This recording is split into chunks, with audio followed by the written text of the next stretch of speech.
output, testing. Why is things changing on me? Testing.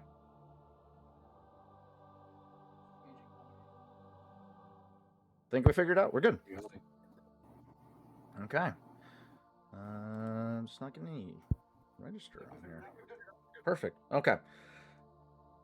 As I was saying, my name's Daddy Tarzan8255 and on all social media platforms, and I am with the wonderful casting crew of 2B Dice Adventures, bringing you another episode of Star Wars Edge of the Empire. Oop, wrong.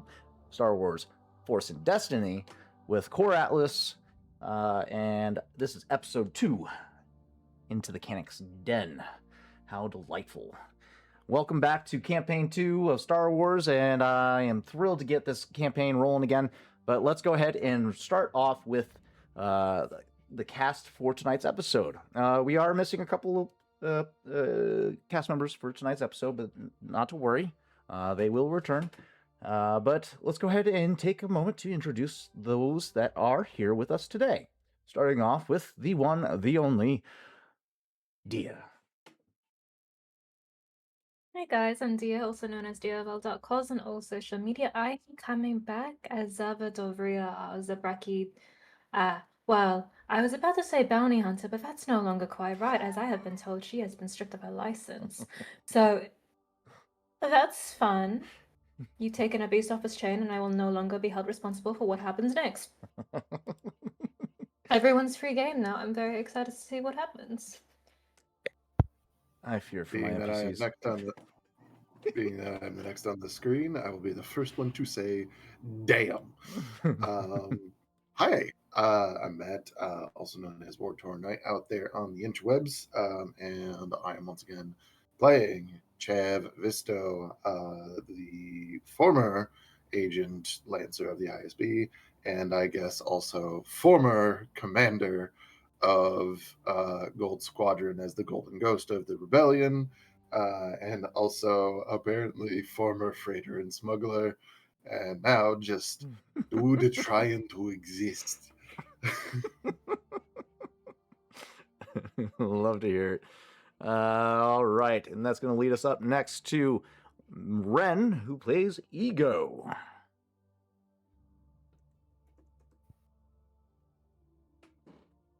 Ego, are you there? We'll come back to you. All right, and then that's going to take us down to the bottom row with our lovely, lovely Cash down there. Cash, go ahead and take a bow. Hi, everybody. My name is Jay, formerly Rebel Alliance operative, still Chiss agent, tell no one. Genuinely now in complete survival mode with everyone else, particularly with the now very large number over his head. And that is going to conclude tonight's cast of 2B Dice Adventures for Star Wars. Normally, we are also joined by Victor the Storyweaver, who plays Oho, and Oz, or Son of a Ghost, who plays Rawl. The two brothers of Ichani descent will then be tasked to me to be played, which is wonderful. But it's fine. Everything's fine. But Ego's back, so Ego, go ahead and take a bow. Hi, I'm Ren. I play Ego, a lovely Twi'lek, charming scoundrel who has never done anything wrong in his life ever. We taking no commentary on this. Thank you. Nope. We are in such good shape, y'all. Everything is awesome. Nothing is wrong. To catch you back up to speed, well, actually, before we get into that, let's go ahead and announce the slate of the week, which we're running light this week, as we only have, if I recall, Star Wars this week. Tales of Arden was last week, so we will be back with Tales of Arden, not this week, but next Thursday. So not this Thursday, the following Thursday, we'll be back with Tales of Arden. And then Frontiers of Eberron will be returning in July. So just Star Wars is all you got to look forward to with us on 2B Dice Adventures for the time being this week. Other than that, let's go ahead and dive back into the story that we last left off. The party reconvening for Campaign 2 after the events that took place over the planet of Nothwin, a Siegebreaker event where the group led a fleet of squadrons and capital ships to help break the siege that was being led by Admiral Tazen Kayvon, a former naval instructor of Chav's academy, back when he first attempted to enlist in the Imperial Navy, and was outcasted due to his alien lineage, and there seemed to have been some bitter resentment withheld within Admiral Tazen, so he decided to take it out on the planet of Nothwin. That being the case, the Core Atlas crew helped lead the rebellion in an attempt to break that siege and make it no longer a viable option to continue a siege over the planet. They were successful in eliminating Tazen, as well as but in the process of eliminating the Admiral, the rebellion fleet was wiped out by the reinforcements of ISB capital ships that shortly came after. In the massacre, the Core Atlas crew was apprehended by the ISB, to which they were brought before the director of the ISB, Watcher 7, who then proceeded to label the Core Atlas crew as terrorists and lumped the ISB handler that was controlling the Core Atlas crew, Killbolt, as a traitor to the Empire, and sentenced the crew as a whole to death, and after a scary interrogation with Darth Vader, who was on his way to inquire into the events that took place at several locations, more notably Falleen and Banastar Station. Killbolt, not seeing this outcome being ideal, decided to reactivate his cybernetics after Watcher 7 decided to, or repossessed his cybernetics via remote, and escaped with the aid of other assets as well as Core Atlas's assistance in order to survive. They then found themselves, after coming to an arrangement, albeit a very strenuous arrangement, or not strenuous, what's the right word? Tenuous. Very tenuous arrangement, that allowed Killbolt to continue to be in possession of his own life, but where was I going with that one? But still working with the rebellion to get back at the ISB for betraying him. Now the crew has found themselves on Nar Shaddaa in an attempt to consolidate some power after losing all their gear to the ISB, as well as assets and alliances. And in this attempt to acquire gear, information was discovered that the Empire had labeled the crew as terrorists and posted their likeness all over the HoloNet, with a massive bounty placed upon their heads for 2.5 million credits each. Nar Shaddaa being the central hub of the bounty hunter organization, the crew has discovered they have placed themselves in the Cannoks den and are now trying to navigate this minefield, as it were, in an attempt to escape with their very lives. Where the rest of this journey goes, is to be diced.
Gotta love that intro.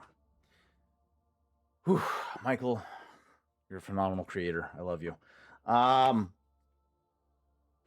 re-establish our scene, the crew has consolidated in a dark alleyway after the revelation that Ego has discovered of the bounty placed upon their heads. The crew has deliberated about their circumstances, as whether or not to approach Caltho with the intent to lean on some of the exploits that they have taken on that put Caltho in a more favorable position, only to find their situation or their bartering power is not as powerful as they once thought. They now seek to try and acquire gear and escape while also disguising themselves, as their likenesses are now plastered all over the HoloNet, but also relying on the aid of Killbolt back with the rebellion to black out the information and likeness of the crew in the immediate surrounding area of Core Atlas. A daunting endeavor, to say the least, but Killbolt was successful in his task to black out the information circulating in a 30-foot radius of the crew, buying them some leeway to navigate. The crew made a quick stop at their contact, Slade, a general goods and black market dealer individual, a Bothan. But in their attempt to do so, was met with a slammed door to the face.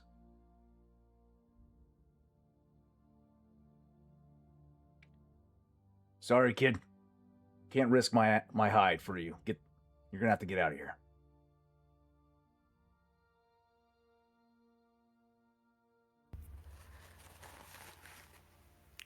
Slade. Don't make this any harder than it has to be, kid. Just go.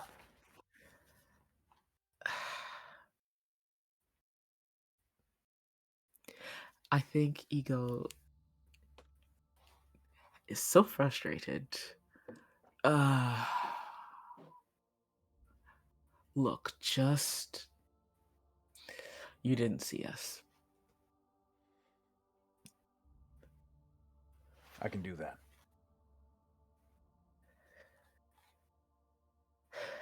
Good luck out there, kid.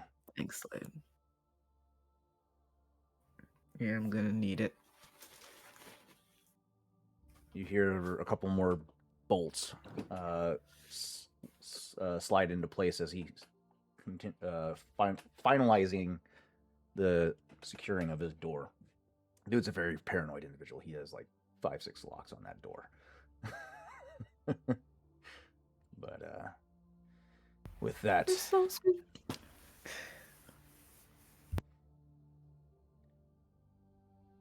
by this point, Oho and Rawl maintaining a perimeter to help safely navigate, but Oho looking over his shoulder. We need to move quickly. We cannot remain in one place for long. You can say that again. You don't shine like all that glitters. Not to mention, you are not blue with blazing red eyes. All the more reason to get off the streets. And potentially, maybe, new identity codes and vehicle codes. But that is adding to the list of rapidly increasing problems. That brings up another good Jim? point.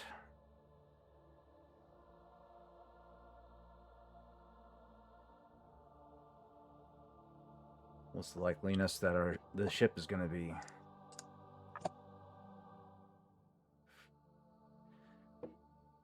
There's a good chance that we're going to meet resistance at the ships.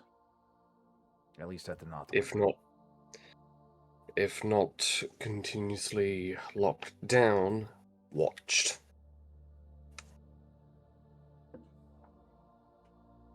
Are we, so we were basically right around the corner from Slade's. Is there other shops here? Yeah, a lot of general clothing stores, ration stores that sell rations.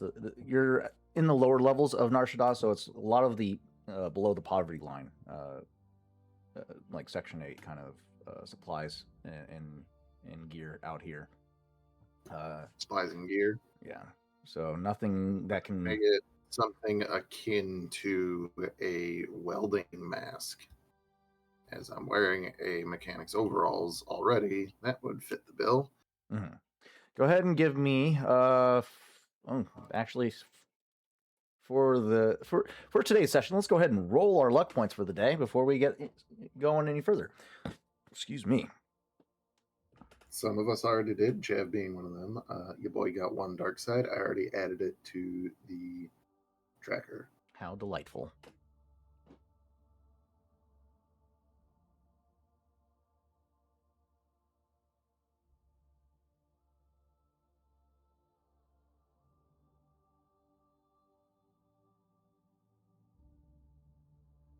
Yeah, me looking at the count so far, we should have 2 light side and 3 dark side. Oh, you guys are Would you all like- already rolled. Okay, my bad. Yeah. See it now. Would you like anybody to roll for the brothers? Yes, I shall designate Oho to the Chav. Okay. And Rawl shall be designated to the Dove.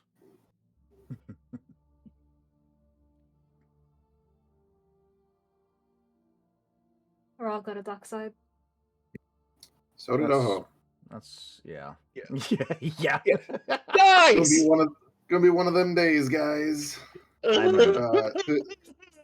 Thank you to Kesh for rolling our only light side pips this No morning. problem! This is No delightful. problem, Really guys. carrying the rest of the crew. Happy to be here. So that's 5. I will say, last time that we were in this position was the birth of Moff Oho. So, I mean, So for the audience, the players have a token pool of 2 light side and 5 dark side, which puts them at a slight tactical disadvantage. But you know, this is a game of give and take, so we'll see how things go. Right. That being said, to find something along the lines of what you're wanting, let's go ahead and call for a what's my shops usually use? Let's do a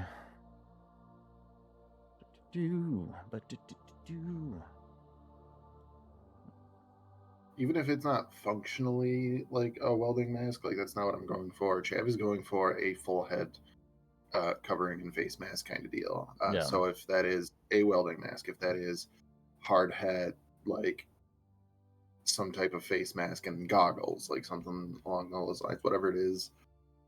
If it is like a helmet for like armor, like gear of that nature, he'll take it. If it's a piloting helmet, that'd be great. But either way, let's go with a hard perception check just to try and sift through all the junk out there that's being peddling. Yeah, no, nothing crazy, just a hard perception, just to get more specifics. Okay. Nice. One success. But okay. Threat. All right. So I like it. You find exactly what you're looking for. Welder's mask, in decent condition. However, as you go to pick it up, a Jawa interposes and snatches up the mask for himself and goes to try and buy it from the peddler. What? I'm going to stand right there. What price does the peddler say?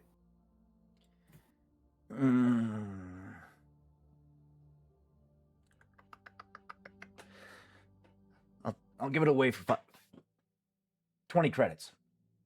And you hear the Jawa kind of blurt out. And if you speak Jawese, 20 is too much. He doesn't, but what Chav is going to do is put his hand on the welder's mask, look to the peddler and say, 40 for you, and then look at the Jawa and go, 20 for you, walk away. Ooh, give me a negotiation check. I'll give you 2 boost die. Hard difficulty. Nah, average difficulty.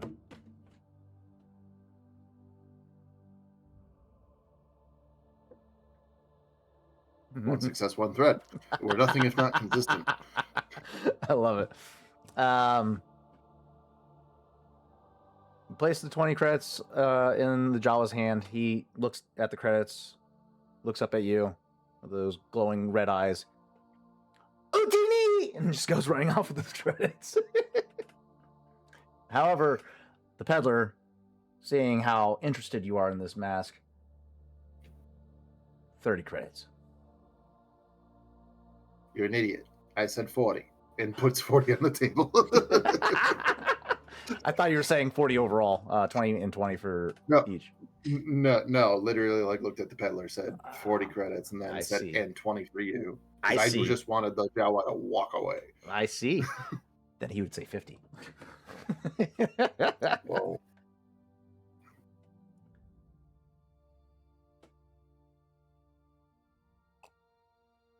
Judge is going to look at him and just be like, what are you already making off of 20? 15% overhead? Hey, making 115% overhead. 40.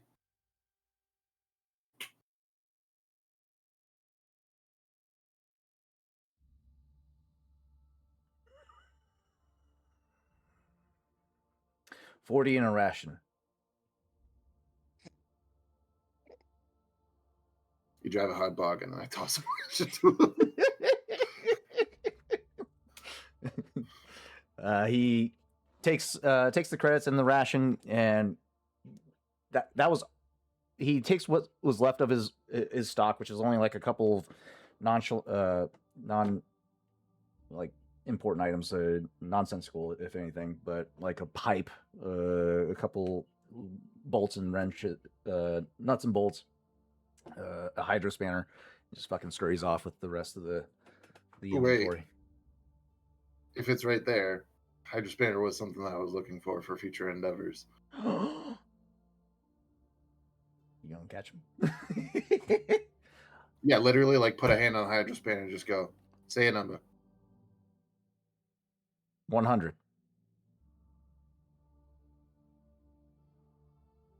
I'm going to put 50 on the table. A reasonable number. He just said say a number. Actually, hold on one moment. Hold, please. Interfere in Chav's business, but I cannot. Doesn't matter how much money This you man is have. desperate. All right, he lives on below the poverty line. He needs all the. We all live under the poverty line in the Empire. For a Hold on. hydro Hold one spinner? moment. Actually, he says 100. Mm-hmm. Tarzan, can you confirm it for me that this is the hydro spanner that, as per the rules of Star Wars, the RPG? It is a hydro spanner. Alrighty, is it a breaker heavy hydro spanner? That's oddly specific. It is, isn't it? Roll me a force token. Force die. We've been doing real good with that. Light side, yes. Dark side, no. No. It's a regular hydro spanner. However, upon closer inspection, this thing has seen some reasonable wear and tear. It's probably, I would say, two. What's the terminology for damaged? Sunder. I can't remember. It's three. If you get that to 3 points of damage on an item, it breaks the item entirely. So it's only at 2 out of the 3. Okay. Like on its last legs, but it can be fixed.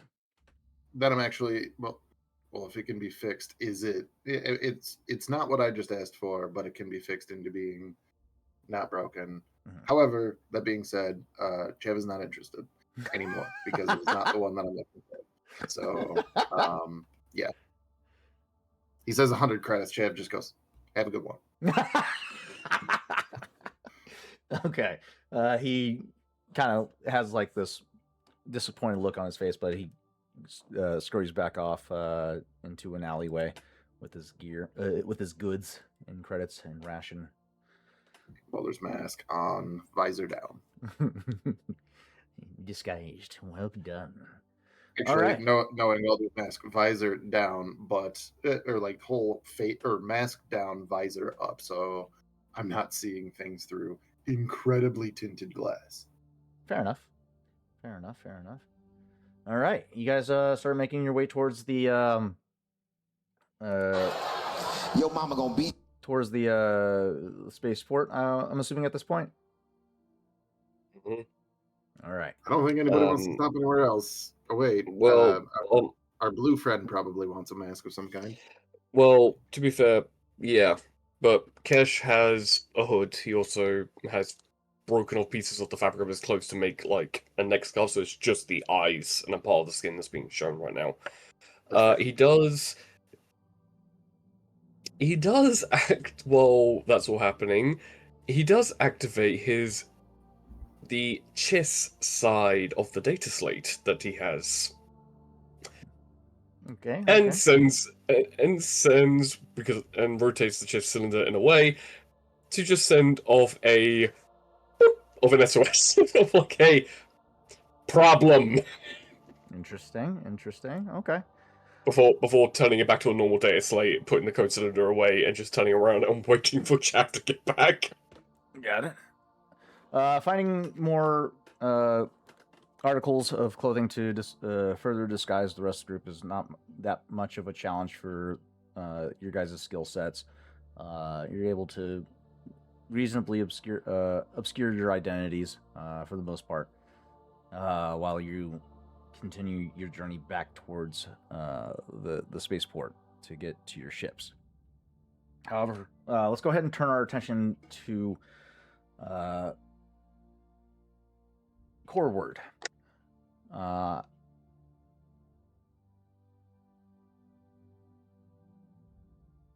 Currently in hyperspace towards the planet of Coruscant. Dove, you and Vulcan traveling side by side. You and the Echo Celine, him and his N1 starfighter. Going over Ember's curriculum, what he's been up to, how well he's excelling in the field that you're trying to get him into, in architect, and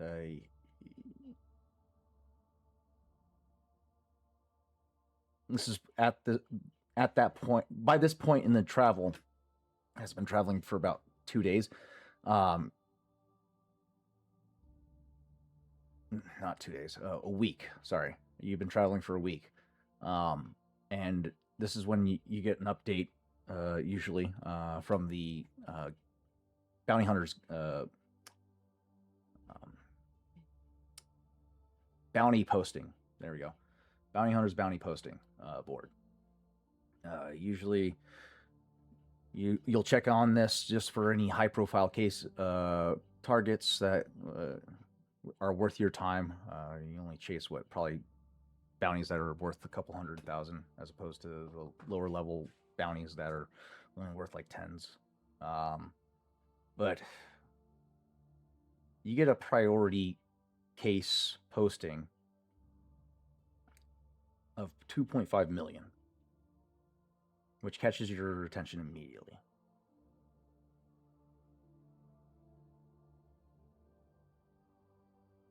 As you open up the file to identify the targets, it quickly becomes apparent that the bounty is posted by the Empire themselves. And you're scanning through the hollow images of the targets, and you quickly identify them as the members of Core Atlas. And accompanying that file is your likeness as well. Shortly after your discovery of this bounty posting, a second message follows. And you're immediately disconnected from the bounty board. The image, or the message, relaying the revocation of your bounty hunter license, as you have been identified as a co-conspirator of the rebellion, violating the Bounty Hunter Guild. What was the word I said? Neutrality. And associating with the rebellion violates that neutrality, therefore subjects you to termination, the revocation of your bounty hunter license. And everything that came with the bounty hunter's license is revoked from you all at the same time.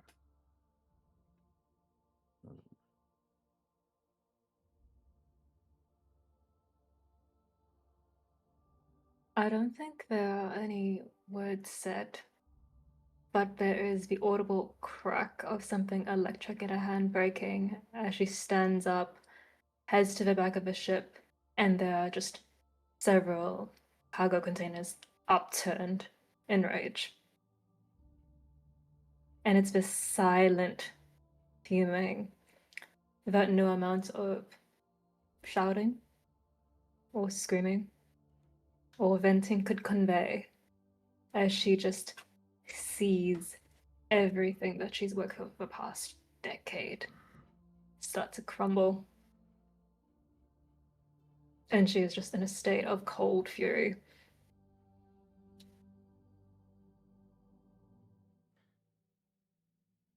She also just has a mind to lock her accounts in case anyone gets any smart ideas of trying to filter off anything. Clever.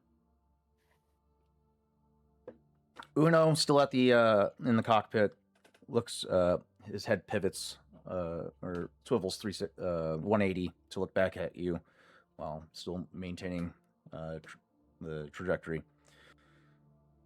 Master, is there a complication with the cargo? Do I need to reorganize? No, no. Probably some future complications with these flashbacks you like to shoot so much, so get ready for that. You seem distressed, Master. Is there anything I can do to alleviate?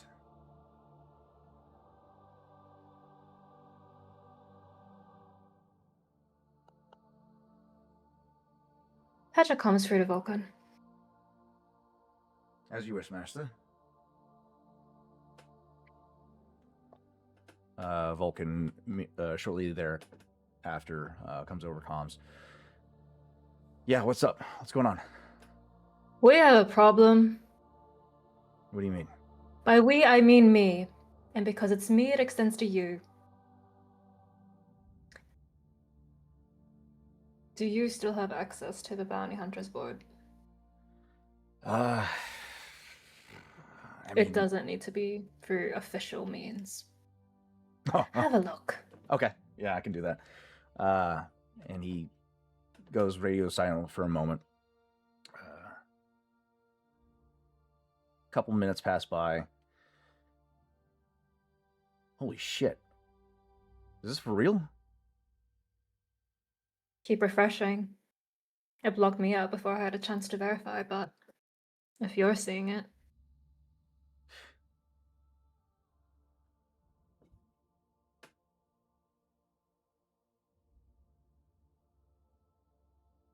Duff, I don't think this is... I don't think we can go... I don't think it's a good idea if you go to Coruscant. I don't think so either. If this bounty is real...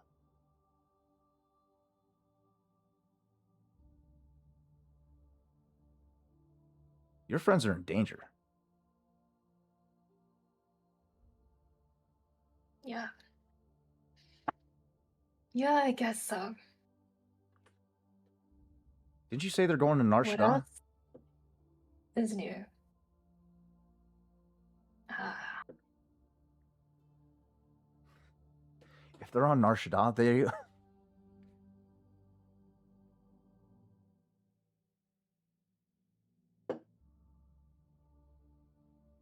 if we look on the light side of it, I guess you could say the closer you are to danger, the further you are from harm.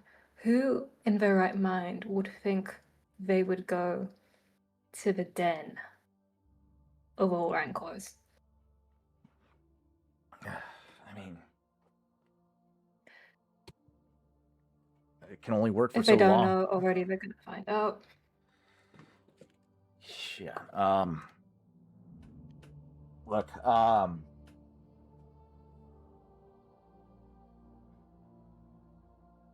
I can look out for Ember for the time being. But until we get this bounty removed, you being near him puts him in danger. I agree. He'll probably hear another thud as she kicks something over comms. Do you remember everything I told you? I mean, You know where the spare keys are, you know where the access codes are. Yeah. Yeah. It's probably about this time as you're trying to go over the checklist of everything. Another message comes through. What? The school contacting you via automated message, announcing detailing the expulsion of Ember due to your association with terrorist organizations. He's currently safe in their care for the time being, but you will be turned over to local authority, child protective services, if a next of kin does not come to claim him. A new guardian will be inbound shortly. You don't need to resort to such drastic measures. He's a kid.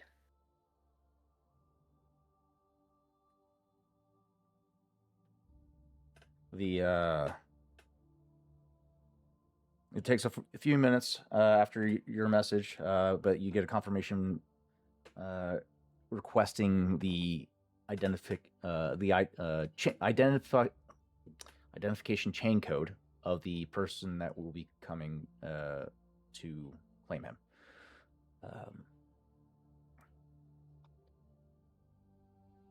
Last season, we did explicitly talk about getting a fresh identity, essentially a full, like, Lara Croft wipe.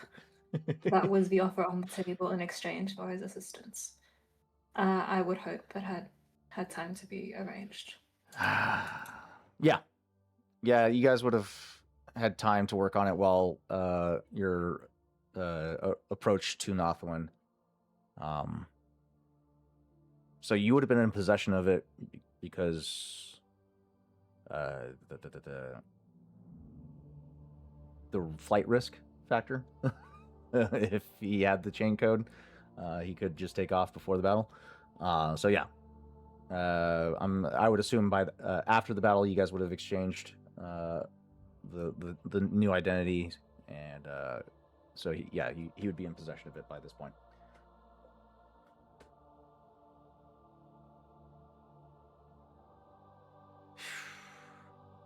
That's rough.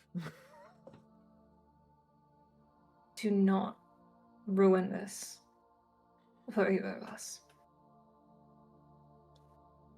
Don't worry. I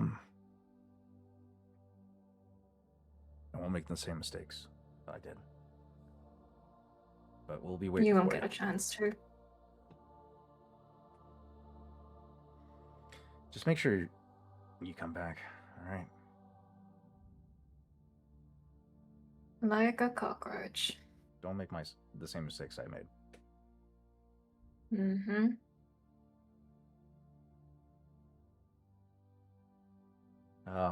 Anything you want me to tell him when I get there?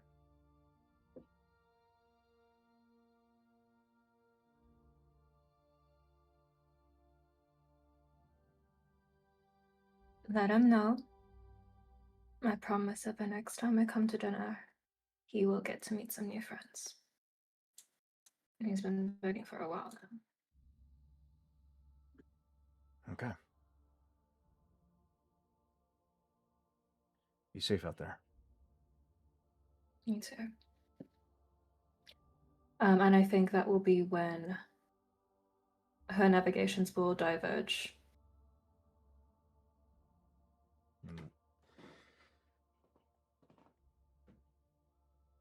What is our next heading, Master?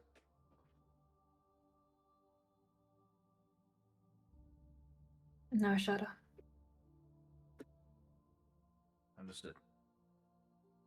We're going home. And with that, making a quick exit from hyperspace, entering the new astrogation, you make another jump, returning back towards Nar Shaddaa.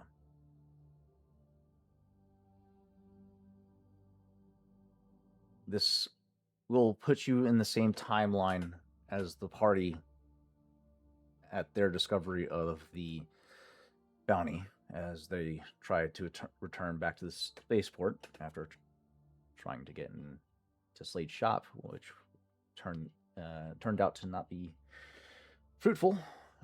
So you will be arriving to the outer atmosphere of Nar Shaddaa as the group is making their way back to the spaceport. For the group on the ground, I need 3 different skill checks. Let's just go to my NPCs here. You don't need NPCs. I didn't know Chav was a force sensitive. Matt is. Ah. I am Jedi mind tricking the GM. Let's see. One skill check is going to be stealth, obviously.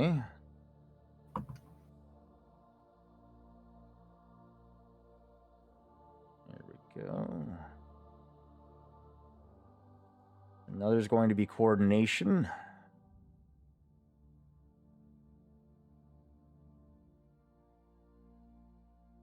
Let's go with you. Is this like a one person does one person does another thing? Basically. And the third one will be...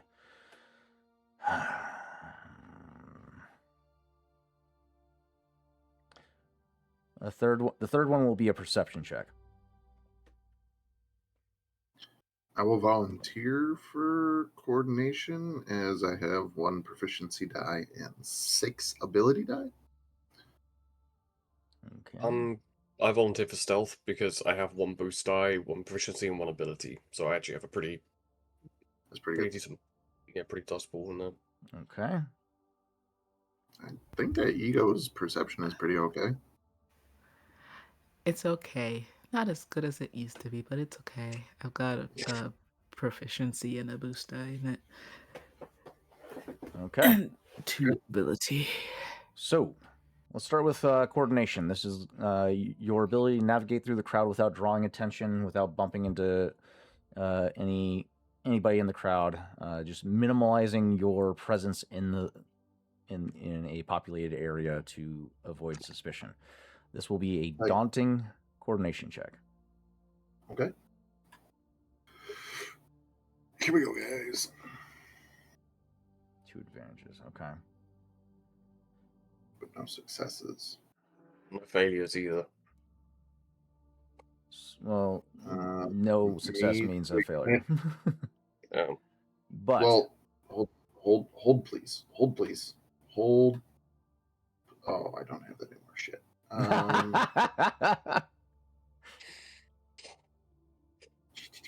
me double check to see if I have anything else, because I don't think I do, but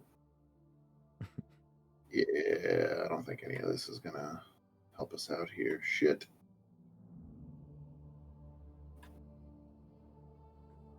Well, anything? sometimes the dice are not with you guys, and Okay. So, the way that actually, do I really want to give up this whole skill challenge on the first roll when I'm only 1 away? this is I only would need a consensus from the group since we only have 2 light side tokens. Okay. This is only one of 3 skill checks, so it's up to you if you want to risk it. I do not have a approval from the group, so play it as it is. Okay. So the way that this first check looks like, you guys are navigating through the crowd.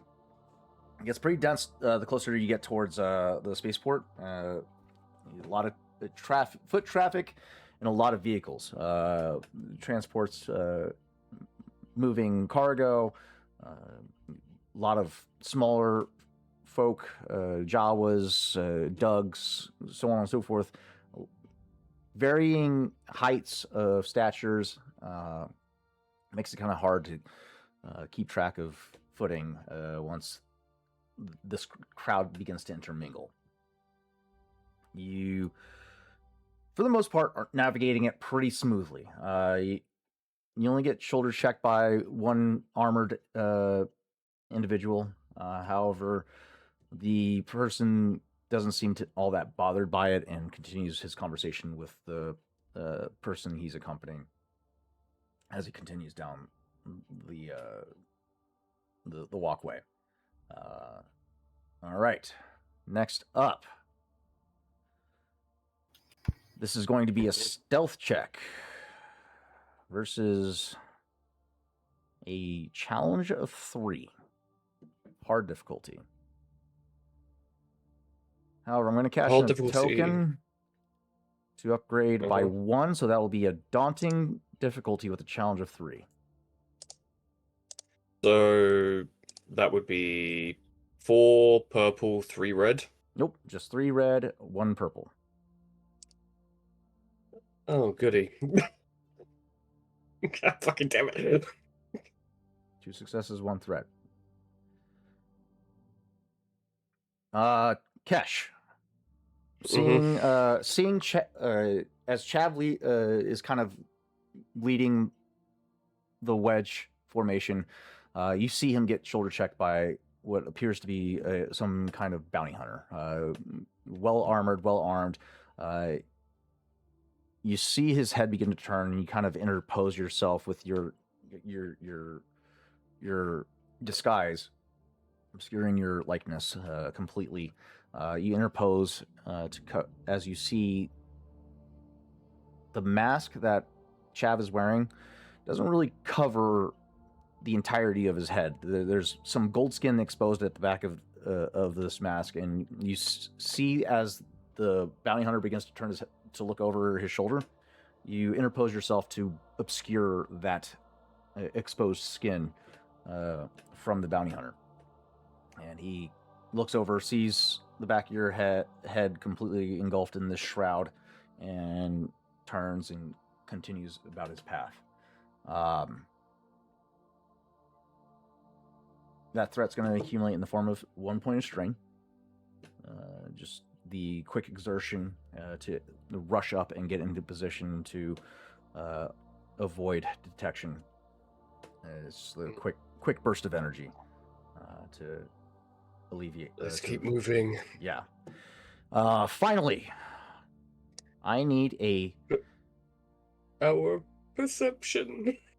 daunting perception check, challenge of 2. And I'm going to go ahead and cash in another dark side token to upgrade that to a challenge of 3. Tarzan, why are you being merciless today? Because Tarzan just found these sweet new NPCs, and he really wants to use them out. So if we circumnavigate this firefight at the landing pad, that is really going to ruin his day. Hope. So, daunting challenge of 3? Daunting difficulty challenge of 3, yes. So 3 red, 1 Okay. purple. Okay. I'll use Touch of Fate to add 2 boost die to that. There is a time for that this now. Jesus Christ. Yeah. Also, Oz is a participant. I see. Welcome, Oz. How's it going? Yeah. For the listening audience, Indigo Essa, our wonderful, who has never done anything wrong in his life, on this last of a skill challenge where we were 1-1 on passes and fails, on the third check rolled not just 3 failures and 1 advantage, but also 1 despair. Mm-hmm. Remember what I said about a firefight? I don't think I've succeeded a roll since this campaign started. Rolling for tokens. Ego hasn't Perception. really always been about the force, and destiny is really shining upon you now. Oh boy. Oh god. I put a body up my head and I can't function. I'm gonna go on mute now. Oh boy. Wow. So, you guys make it into the spaceport at this point. Navigating through the corridor. This passageway becomes more confined as it narrows, splits off into multiple intersections. You guys making your way towards landing pad B7, where the Northwind Chimera was.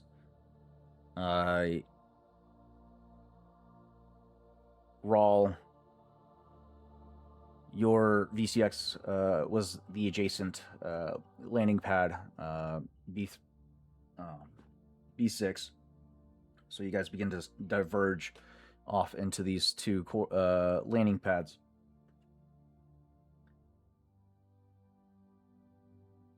As the bulkheads of these landing pads open and allow you in, Rawl, you go to cross the threshold, and a clawed hand presses up against your chest, stopping you. As you look down, you see 3 digits, a brown-scaled hand with massive claws attached, leading up to a massive muscular arm, to a reptilian face, a Trandoshan. As he looks at you with fiery red eyes, you can hear him huffing as he draws in your scent. Where do you think you're going?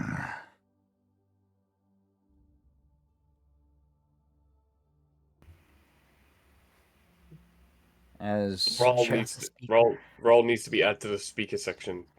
FYI.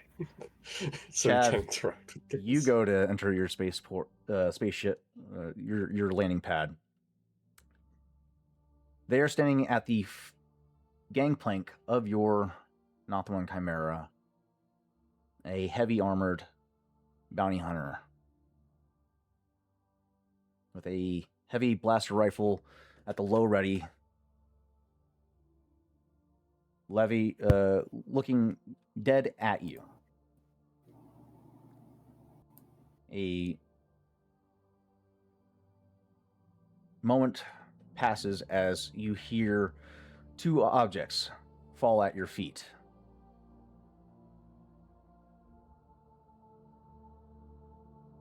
They aren't tossing grenades at us, are they? These aren't explosives. That's a little excessive.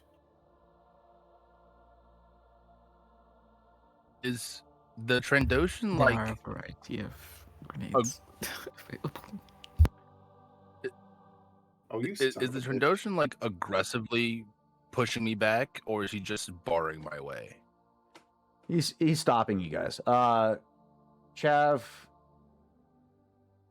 you managed to roll out of the immediate area of the stun grenade. However, you are going to take the blast 8, which accumulates in the form of strain. Everybody go ahead and roll initiative. 8 strain. Does soak do anything to that? Yes, soak does absorb strain as well. Okay, stun damage. So, all right. So 4 instead. Cool. Blast takes Not as bad. 2, another 2. We just go to- You are also taking the disorient 3 as well. So it's 3 turns disorientated. Correct. What is better, cool or vigilance for me? You guys will be doing vigilance as you are responding to this, and then my NPCs will be doing either cool or vigilance depending on their skills, which they are pretty skilly. Rawl, if you could roll for Oho as well, that would be delightful.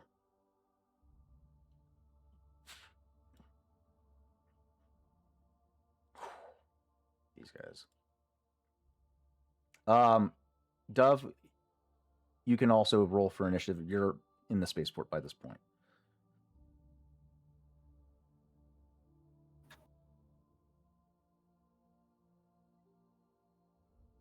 That's if Sessions will cooperate for me. I don't think my computer likes the new update.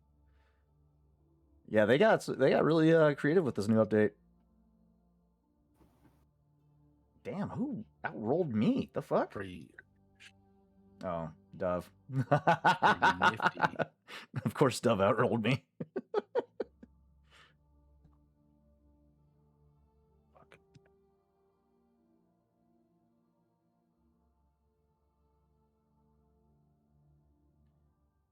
All right, we'll also get you guys in here.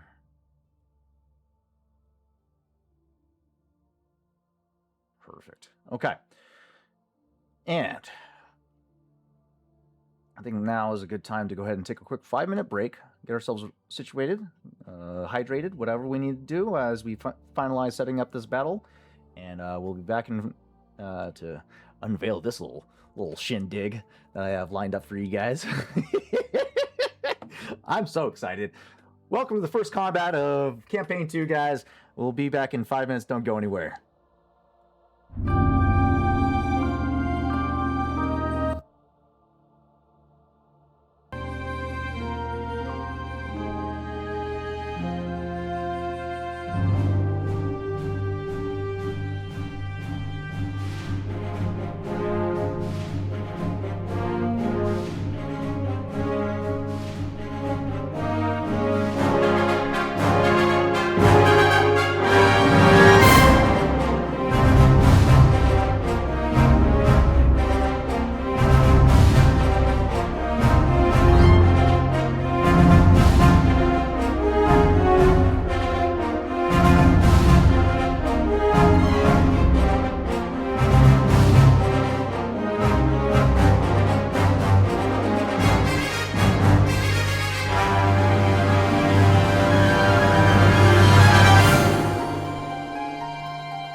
good. And we are back. Welcome back, all you wonderful 2B Dicers. Welcome to the first combat of Campaign 2. And boy, am I excited. Oh, am I excited. All right. So, for the players, if you click on the slots up in the initiative order, you can go ahead and dedicate who you would like to, what position you would like to be in. As I am going to log my NPCs now. Let's see. I need to show some of these guys.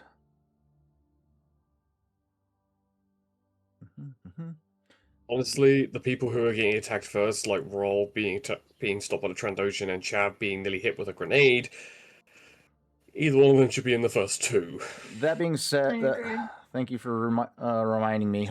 Whoever was closest to Chav, I believe, Ego, you have your own ship here, so you probably would have been heading towards your own landing pad.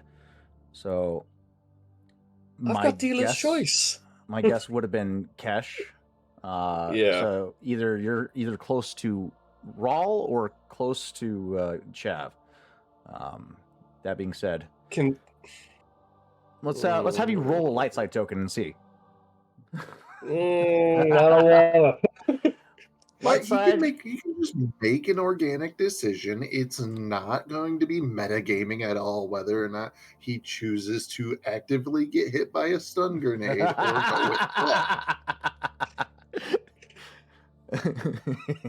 I was going to say, because logic dictates, because Kesh has been on the Northwind Chimera the most, he was going with Chav, so he got hit with the goddamn stone grenade. That being the case, yeah, you would have taken a blast of 8 and then the disorient 3 as well. So, all right, disorient. Okay, so what does that do again? Disorient 3 gives you setback die for skill checks. So when you go to it'll automatically accumulate when you go to make a skill check. But you only have it for 3 rounds. Okay. And how much strain do I take from the stun grenade with the blast of 8? With a blast soak of 2? 8, soak of 2 reduces it to a 6. I have more soak than you? What is this? I have a 2 in brawn. My guy's I also have a 2 in brawn, but I think it was toughened or something like that. I did not have that. So I am now at 7 strain, half. I'm at half. Hey, at least this, you still have more strain than Jeff does, because I'm down to 6. Let's see. That being said, so an NPC is going to go, and then Ozymandias. So would you like to go first, and then I shall take the second?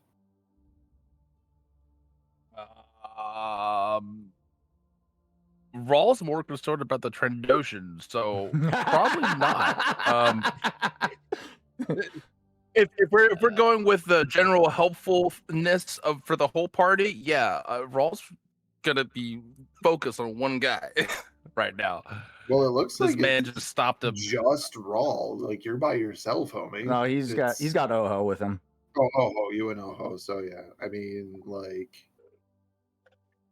that does track. Like you could take care of this train. I don't think that you're going to be able to help us. Mm-mm. We're in different. Okay, I don't know how far I am from you. That far? Okay, then no. You guys would be go first. You guys would be short distance from medium distance from each other with your respective landing pads. So it would take about a round for everyone to get to each other, basically. The only person that's the furthest away would be Dove, and she's about extreme range. Okay, well, with the respec, I can't help you. So right That's now. fine. That's fine. I just know that your team and my team are, as apparently we're team leaders now, are the ones who are in the thick of it, really. So, yeah, if you wanted to take the first PC slot, I will take the second. Okay. Ego, do you want to take the third or fourth slot? Which one are you thinking? I can't help any of you. So I'm gonna. Ego's gonna I'm hide. gonna- I don't have any weapons to speak of. I got nothing in my pocket. So I'll need to get on my ship. No, that's to perfect. help. Ego, could you on top of Ego, can you take on Oho's slot as well to make it easier for Raw? To run Oho? Oh no. Okay. He's got weapons. Uh-huh. Do Got I it. know how to use them? Sure. All right. If that's the case, I'll take third.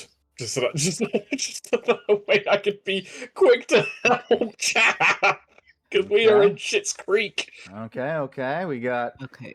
It's gonna be fine. It's gonna be great. It's gonna be all right. Don't worry. I have a plan. Okay, great. What's the plan? So then I have to I'll wait for put my turn, Oho. sir. I'll put Oho here in slot 4. okay. And then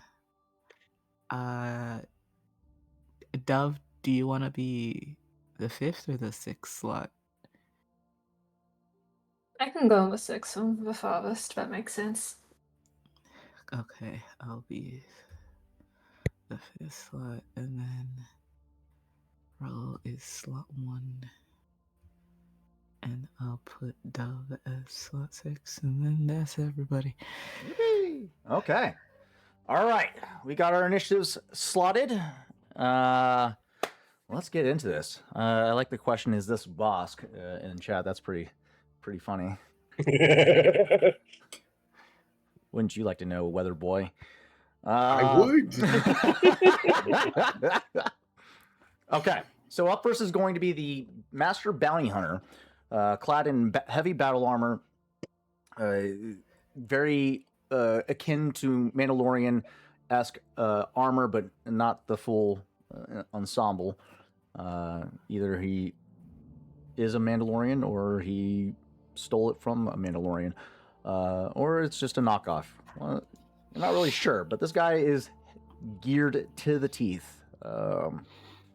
He walks up steadily towards you, Chav, after you're reeling from the stun grenade.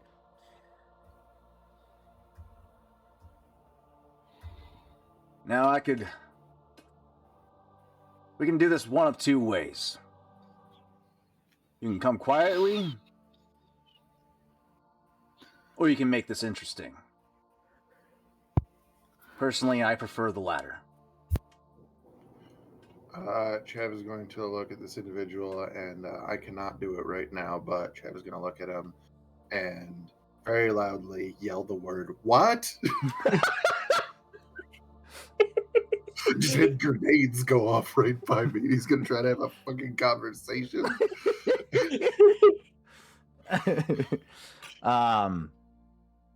You hear as he flips his heavy blaster rifle from lethal to... Wait, nope, he can't do non-lethal with this one, so interesting. YOLO, we ball. Listen, if we go, at least Chav's going out as Chav. He's gonna rush up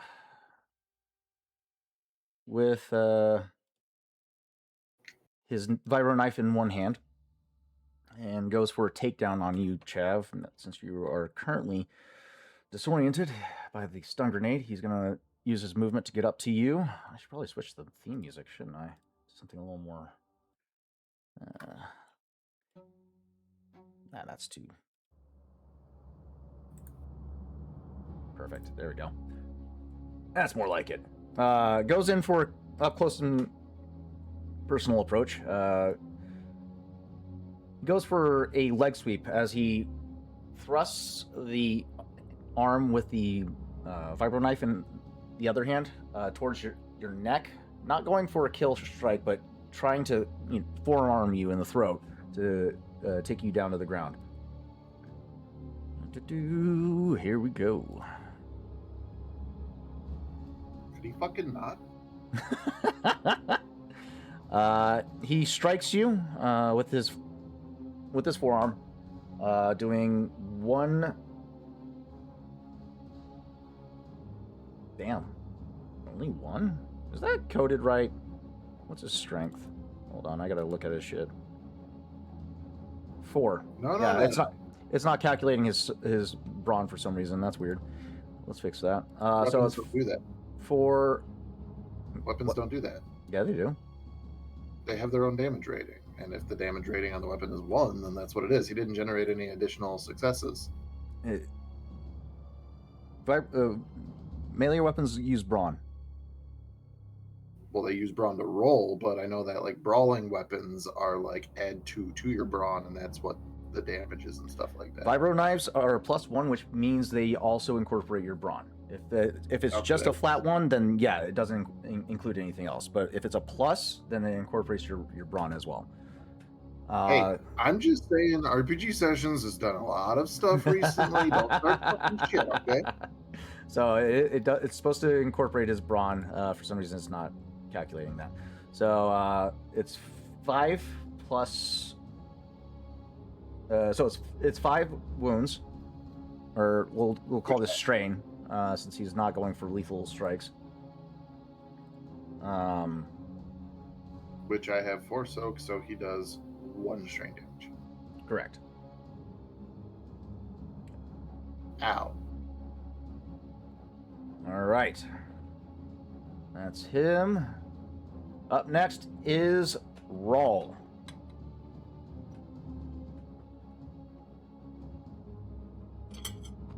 What you doing, buddy?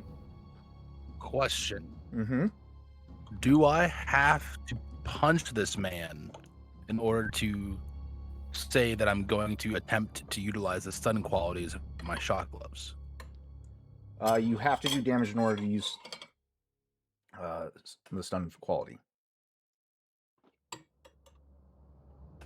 So, you for got- intimidation purposes, I can't judo hold his wrist and shock him. You gotta get past the soak, baby. Okay. So in order for the stun quality to I for had the my glove to work- ability. in order for the stun quality to work from the glove, you have to get past his soak in order to do so. Otherwise, his scales are too dense that it absorbs the shock entirely.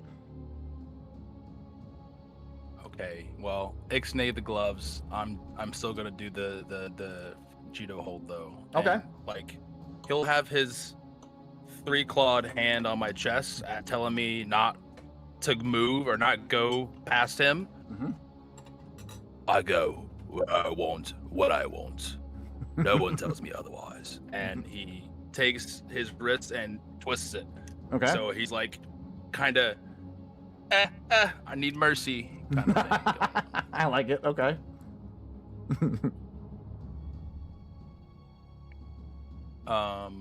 What would you like me to roll for that, good sir? So you're just doing a brawl check at this point, then? It would just be a brawl. Just a brawl, Rawl. Just a brawl.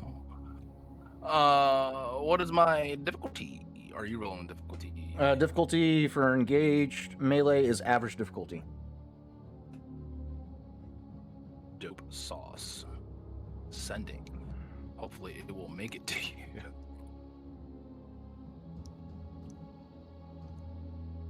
Are all my NPCs' names revealed? Oh, better acquisition. It's not looking like it. I may have to leave the cord in order to make it load.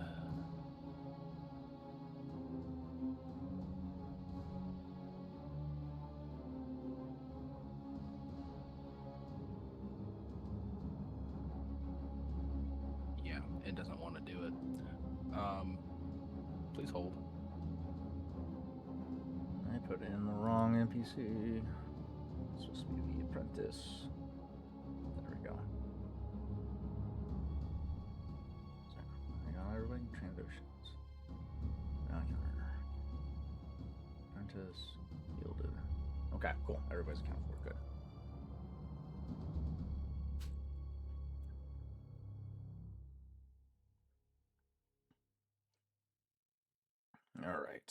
Let's see. Let's do a brawl check for Rawl then. Targeting the Trandoshan.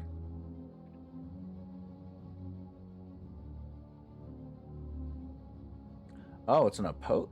It's not an opposed check, is it?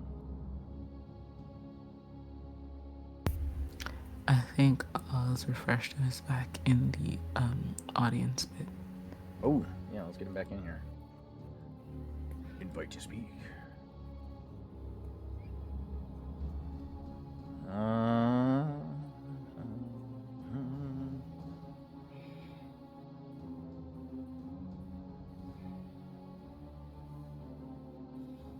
Interesting.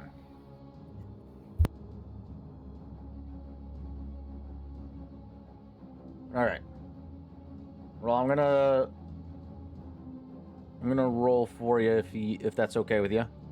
Just give me a thumbs up if that's fine.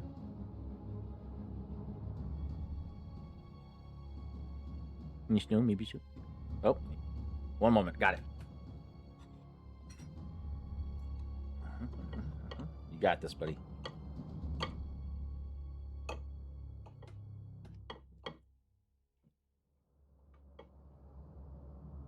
Load. You got this. I believe in you. Okay. Can you hear me now? Mm-hmm. Dope. Didn't load, so I'm gonna have to have somebody roll for me in order to move this puppy along. No worries, I got you.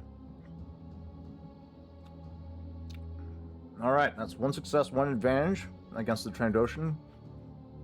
What's your brawn? 4.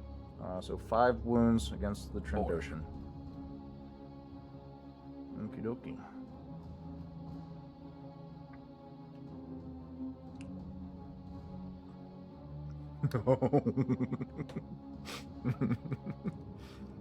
How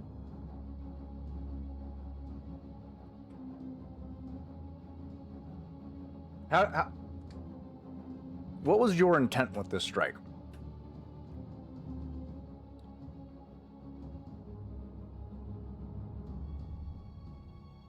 I wanted him to second guess putting his hands on me. So you're essentially trying to overpower him in this moment?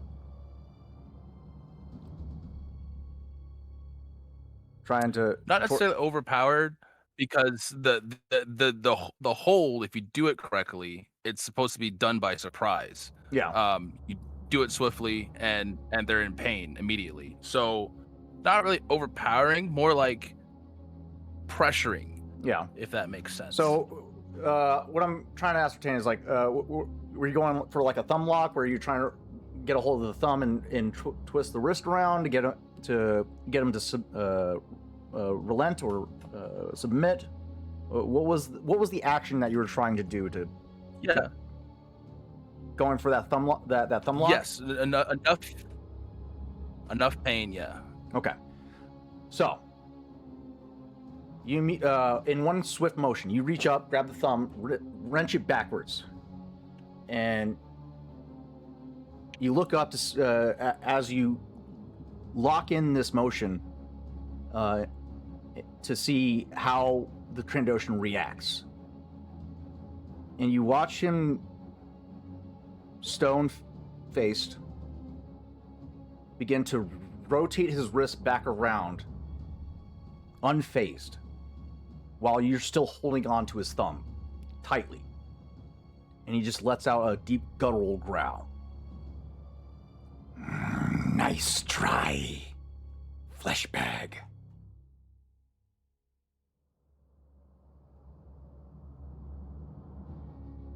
Someone else also made a bolt. Good to see. I'll take my time with you. Shall we dance? Anything else for me, Rawl?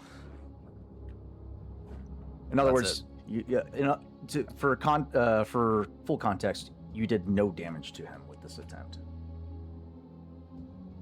Correct. This Well, was I'm like saying- two dogs in a yard barking at each other. So, with your total damage that you generated with your brawl check, it did not get past his soak. So Gotcha. that's the full context of what Awesome. happened. So nothing at all was So affected. I gotta sleep him out. All right. Did you have any maneuvers or anything you would like to attempt before moving on? Nope. All I right. don't know his intent, so. Okay. Up next is going to be Chav. Chav, you just you took a stun grenade and then were rushed by this heavy armored individual who came at you with a vibro knife in one hand and is trying to take you to the ground. What do you do? So stun grenade goes off. He says some shit. Chav yells, and then gets basically judo chopped in the neck. Kind of like backs off, like for a second. Puts a hand up. Goes, I hang on. You know what? Listen to me. How much is this gonna cost? All right, let me just. I'll wire it to you right now. And he starts poking around on his data pad. And Tarzan, I have a very important question for you. You bitch. What enemies are in the forward firing arc of the Nothwind Chimera?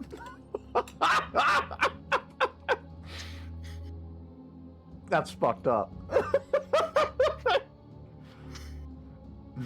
Mind you, you are in proximity to this guy, but I know. you got 3 targets. 4 targets. 2 offset on the sides of the bulkhead of your landing pad. The one immediately in front of you, and then the Trandoshan immediately across the hangar bay. However, And these are all in the forward firing arc of the Nothwind Chimera. correct.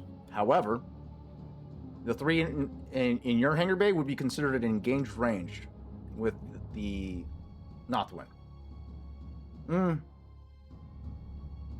Yeah. Engaged range. And that is a ventral turret, so it's on the top.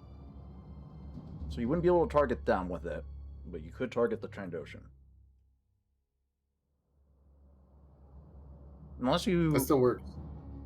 had had installed one of those cool little drop-down turrets. Yeah, no. I have not done that. Possibly would need to, but even still, this still works out for my plan because a ship cannon going off is still a distraction. So less pointing, knowing the full. Chav is very good at gunnery, and this is in fact gunnery, as he is Right. taking control effectively of the gunnery station on the deck plane of the Nothwind Chimera, which you all could find in RPG sessions now if you wanted to look and see what it all looked like. But yeah, that being said, because I want to make sure, I'm going to do that because I want to make sure that it's going to try and pull Chav's data if I try this. But yeah, I will. Chav is basically going to line up to shoot behind the Trandoshan Okay. to potentially get them in the blast radius of the dorsal quad laser cannon. Oh, dorsal. Yeah. So you do have an Dorsal is top. underbelly, yeah. Dorsal Oh is wait, top. that's top. Ventral's Yeah, ventral's bottom. That's right. You Backwards. were correct in positioning, just not terminology. Gotcha. Yep. Which is fair. But with that, yes, I would like to focus it, like try to aim behind the Trandoshan and not hit Rawl, who is literally in engage range with this guy. Okay. Is the Trandoshan the only target that is not in engage range with the Nothwind? Correct. He's in the adjacent landing pad where the DCX is. This works though. So yeah, literally, as Chav is trying to tell this guy that he's going to wire him money, he's actually pulling up the Edgar auxiliary artillery remote, firing up the ship's cannons and aiming them at the Trandoshan and firing. Okay, I can't pull it from there, so I do have to go back to Chav's sheet, which is kind of unfortunate. Ooh, actually, that makes me wonder if that's going to show up on Chav's sheet. It should, yes. It'll be listed under vehicle actions.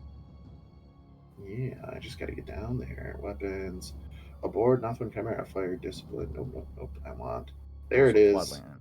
God Click. damn, that is so many dice.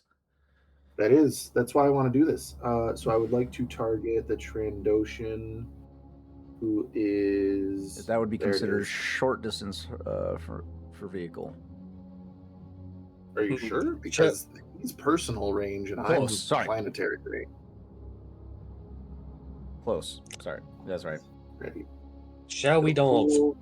There's a new range band strategic? What? Yeah, no, that we found that out because Victor and I found out that before the reset, he was able to shoot things in the strategic range band that's supposed to be reserved for capital ships. But either way, yeah. So there it is against this poor guy, and here we go. You still have a setback for the disorient. I will add the setback to that, but I don't think it's going to help your cause too much. And also, you're shooting at a silhouette that's 2 sizes smaller than you. It takes that into account. Does it? Because I don't think it is. It should have. Because you're shooting at Is a his silhouette defense 1 better? and your ship's a silhouette 5. Okay. So that should increase the difficulty by. Is it on my GM screen? Silhouette comparison. Silhouette has a silhouette 3 points larger than the target, so it'd be a daunting difficulty. Or no, 4 points. Formidable. Person's a silhouette 1. Ship's silhouette 5. So yeah, it should be formidable difficulty. Okay. I need to add those then to this.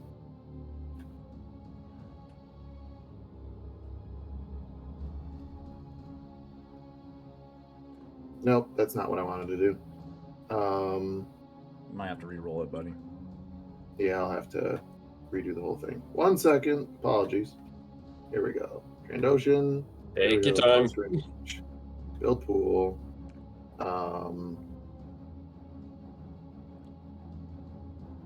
You said this is daunting then, correct?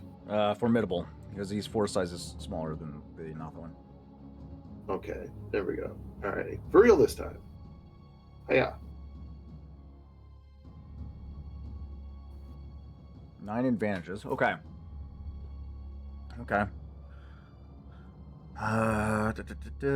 Combat. Interesting.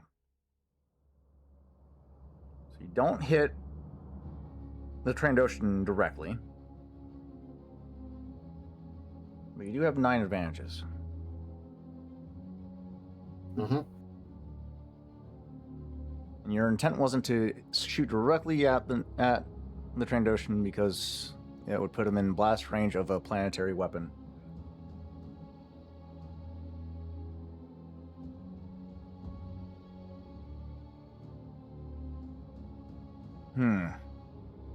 With 9 advantages, I'll say.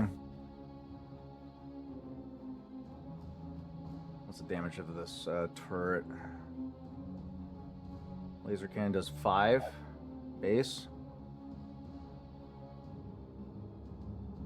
Quad laser cannon. Okay.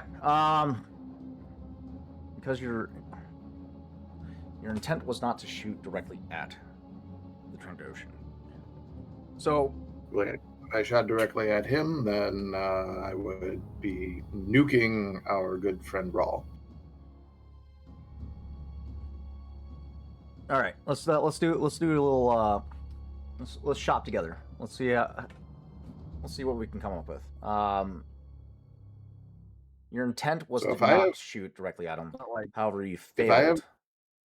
If I have 9 advantages, if we consider that this is planetary going against personal, treating it as if it had the blast quality.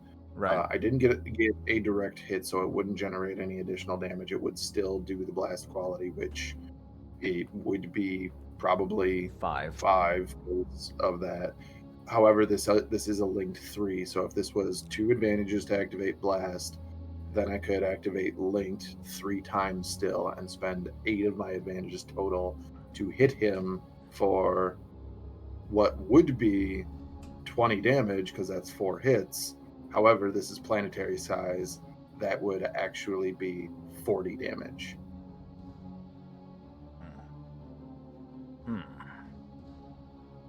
Let's see him soak that. Well, we also got to take into account that your intentions were failed. True. So, how does that look? Does the VCX end up taking this damage? You know, I don't give a shit about the VCX, but I need our buddies to get out of here. What I will say is, because I would favor, I'll barter with you. I will drop the linked quality down to activating it the 1 time, which would be a total of 20 points of damage to this individual, but then favoring shooting away from Rawl or Oho, meaning that yes, the VCX could potentially take what would be planetary size 2 points of damage from the blast. Wait. Hang on.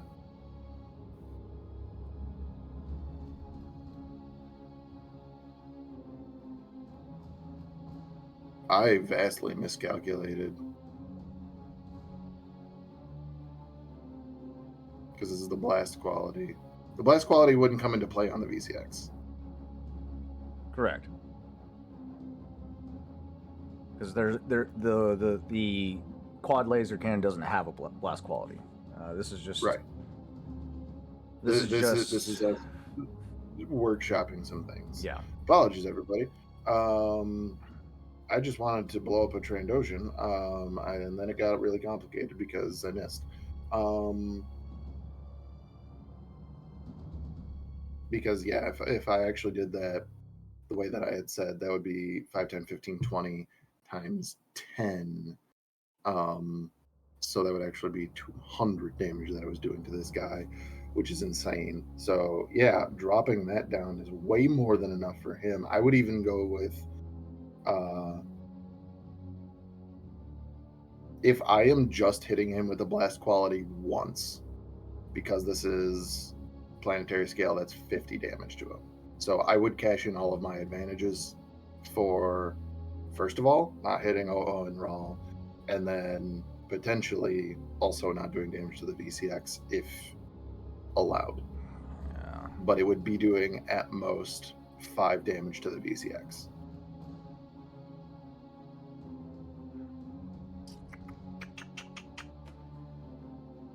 Oh. It's a sticky situation. Yeah, I think we're just gonna stick with the failure. The intent Okay. was not met because, again, the intent was to hit him with a blast radius of damage. However, the intent was not met because of the failures. So we'll say that the advantages are enough to not cause collateral damage to the VCX or any of your companions, but the intent was not met. I'll take it. Does a ship cannon make this master bounty hunter turn his head? You know what? With those advantages generated, yes, that would be sufficient enough to distract him for a moment. Cool. Am I in medium range of the Nothwin Chimera? Yes, you are. Then I would like to run right past this guy while he is distracted, and let's ride as a incidental. Oh, you enter bitch! While running past him, screaming to Jeff, "Get to the fucking Chimera!" Okay. All right. I like it. Well done. That's gonna end your turn then.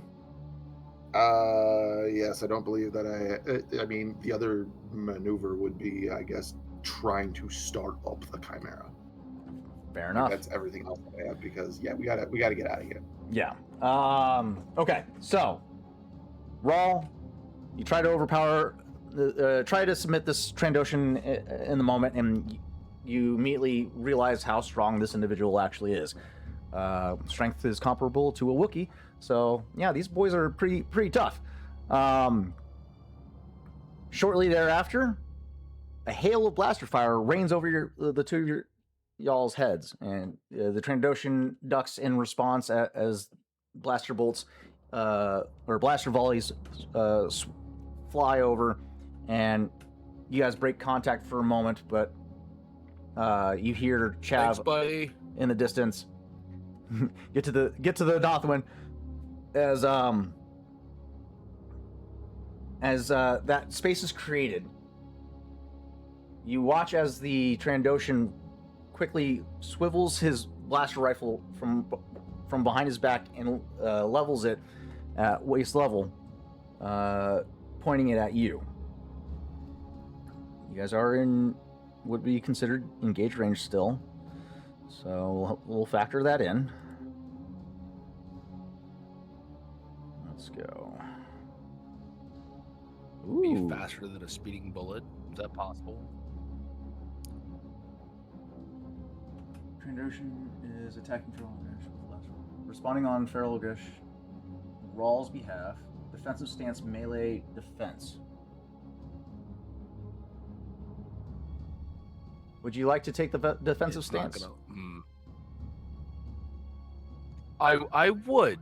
I would. Is that a incidental? I can't do it though. Once per round, your character may suffer a number of That's what strain no it's- greater than their ranks of defensive stance to use this talent. Until the end of your character's next turn, upgrade difficulty of all checks targeting your character a number of times equal to the strain suffered. That's not an incidental, is it? I have never used this. I think the only person who has ever used this would have been Archie. Let's take a look real quick. I believe defensive stance was either a maneuver or incidental. I cannot remember which one. That would be a marauder, I believe. Mm-hmm. Yes. Defense stance. It's a maneuver. So yeah. It doesn't matter. Okay. Sorry, buddy. I will fix it in post. That's okay. All right. Trandoshan mercenary. Okay, so skip defense. Confirm. That's okay because he still misses anyways. He lets off a volley of blaster bolts. You manage to fucking roll out of the way of his shots. Taking two threats. 2 threats will accumulate in the form of a boost die for you. We'll give a boost die to add boost die to the targeted character's next check. So we'll give you a boost die to your next check roll. All right. He's going to then maneuver.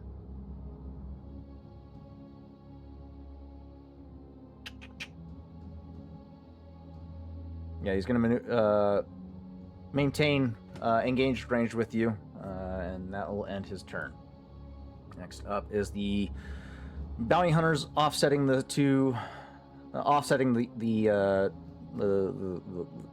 bulkhead. Seeing you rush past the master bounty hunter, the other two are going to try and... Bounty hunters, where are you? Wish I could just click on the initiative. That would take me to him. There he is. Found it. Okay.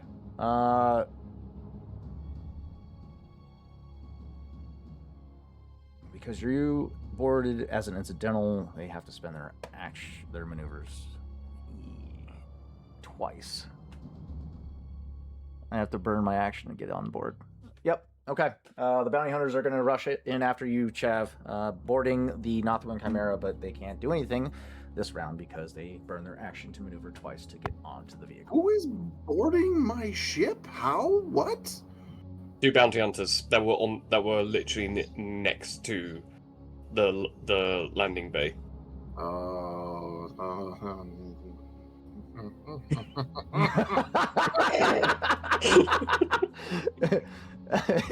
right, that'll end my bounty hunter's turn. Kesh, it is now your turn. You watch as 2 bounty hunters go rushing into the Nothwan Chimera, chasing after Chav. There is the master bounty hunter standing there before you, now turning his attention to you as he sees his 2 companions going after Chav. Kesh pulls out his military holdout blaster, does the Han Solo shrug, and also uses Let's Ride Incidental to get into the ship. You bastards. And at which point he gets in there, sees the 2 bounty hunters. What weapons do they have? Blaster rifles and pistols. Kesh looks at them, looks down, and then immediately just hits the landing bay to close, and just goes, "Hello," and just immediately shoots. It's incidental, so he can shoot. Oh, that's so dumb. It's either that or he runs forward and punches one. So see how the shooting goes first. Environment. Interacting with the environment costs a maneuver, so if you're going to do that, you're going to have to take 2 points of strain to do so. Fine. But it costs you a maneuver to get in range of the Flynn. Never mind. Then yeah, I'll do the maneuver to get to the ship, incidental to board, and then action to shoot. Yeah, action to shoot. Okay. All right. Go ahead and target the bounty hunters. And let's see how you do.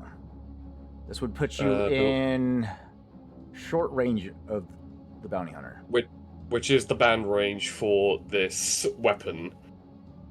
Please, for the love of God, hit. Oh! Nice! Okay. You fire off. You quick draw and fire off a shot.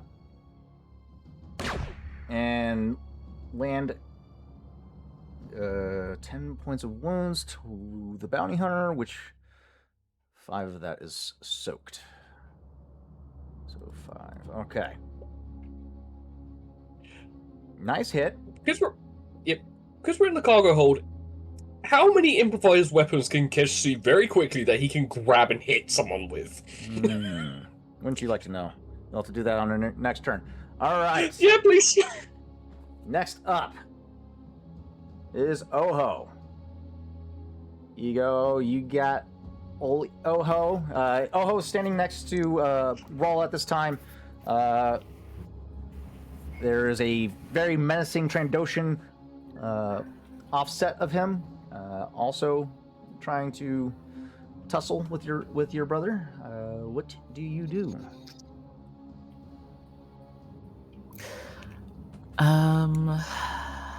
Okay. I've been trying to study this like it's a test. I don't know if I'm gonna pass. With Oho's current equipment, of which there is not much, I think seeing Rawl engage hand to hand with the Trandoshan and not have a great deal of success, would it be wise to just shoot for the ship?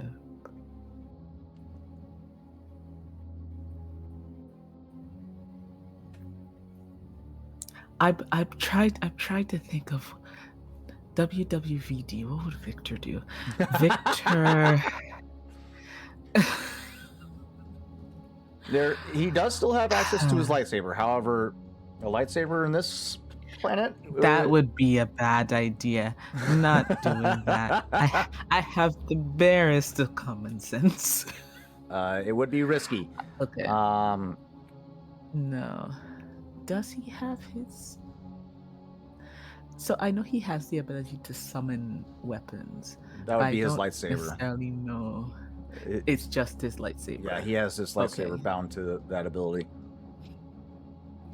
Okay. All right, that's out. He doesn't there. have any ranged weapons. Okay. Holy shit. No, he doesn't. He Neither. doesn't. He should still. Oh wait, I don't know where he put it, but he should. He does still have the Night Stinger like in his possession. I don't know if it's I on his think- person. I think it's on the ship. Which ship? The Nothwin. It's on the ship. It's on the BC. Yeah. No, the VCX, they would Oh, have yeah, been he's not- repossessed. Oh, that's true. So yeah, it was on the North one. Oh, that's right. That's right. Yeah.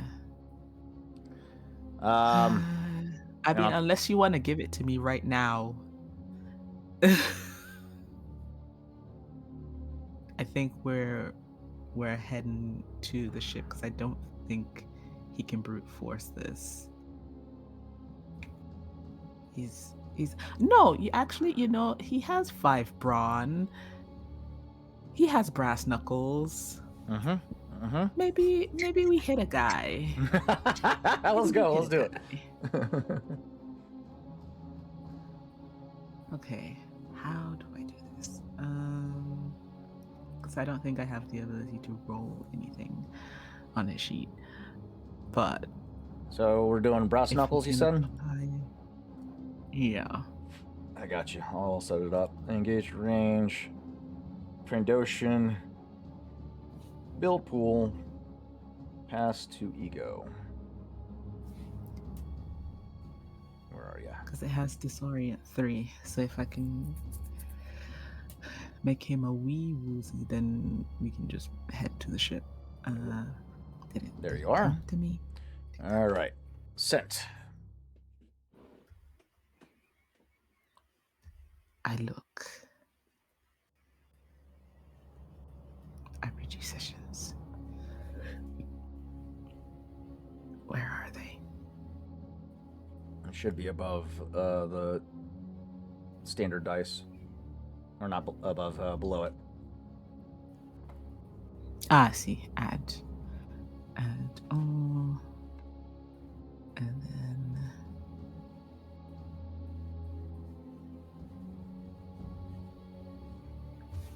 Yeesh. All right. Rawl, you watch it. As you're engaged with this Trandoshan, Oho comes rushing up to assist you, landing a blow to the side of this Trandoshan's face. And the Trandoshan just absorbs it, looks at the two of you, and just lets out a slight chuckle, like not impressed by your guys' display of strength at all. Anything else for Oho? I think. No, let me scan this really quick again. But yeah, no, I don't think he has much in the way of his abilities right now. You can send a boost So I die to think your next that allied is- character with that one advantage, if you like. Ooh, Okay, the next Kesh, allied you also take a character- point of strain for your threat. The next allied character is me. So Look at that. I give boost die to myself. Delightful. All right. The apprentice bounty hunters are up next. Seeing multiple people make a break for the ships, the master bounty hunter turns over to two younger, smaller statured bounty hunters off towards what appears to be some type of maintenance office dedicated to this hangar bay. And he just gives out a command to these two. Lock down the hangar bay. Don't let them escape. And with that, the two apprentices rush into the office and use their action to interact with their environment to initiate the lockdown of the hangar. You hear a resounding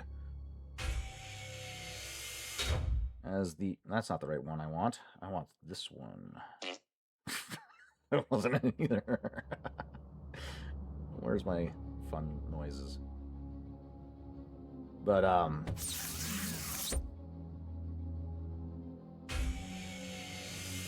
the doors overhead begin to close on the hangar bay itself. It is slow moving, so you still have time, but it is going to make your piloting check harder to try and escape. That will end the apprentice's turn. Ego, you're up next.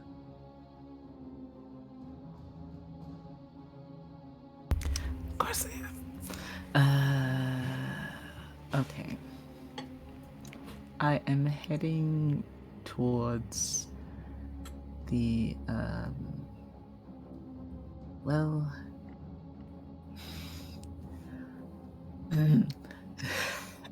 I'm heading towards my ship.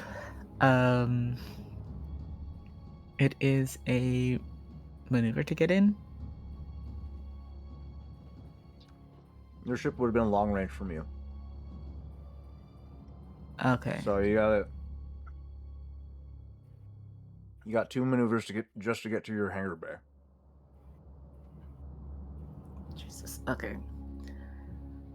In my hangar bay, my ship hasn't been associated with anyone, so I don't really have any interference.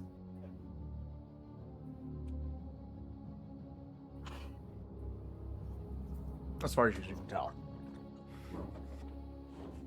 See, I don't like that as a response. That's not helpful to me. I mean, you could spend a skill check to confirm. Sure, I'll do that. God, what It'll is be, it? Perception? Yeah, hard perception check. Average. We'll call it average. I am a generous GM. That's a I'm not really feeling the generosity right now. 2 bounty hunters on my successes. ship and the freaking bay doors closing in. Ego, as far as in your hangar bay, you don't see activity. However, during the chaos, you see, as you look over your shoulder, people begin to disperse as blaster fire begins to fly. Various non-combatants darting off in random directions, which helps you identify people with other intentions. And you see, you quickly identify 2 other bounty hunters. These ones bearing the emblem of the local guild here on their shoulder pauldrons. And they are making their way towards you now.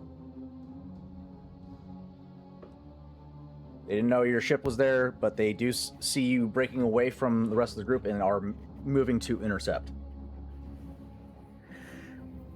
Lovely. So it was 2 maneuvers to get to the hangar bay. I won't be able to get into the ship. But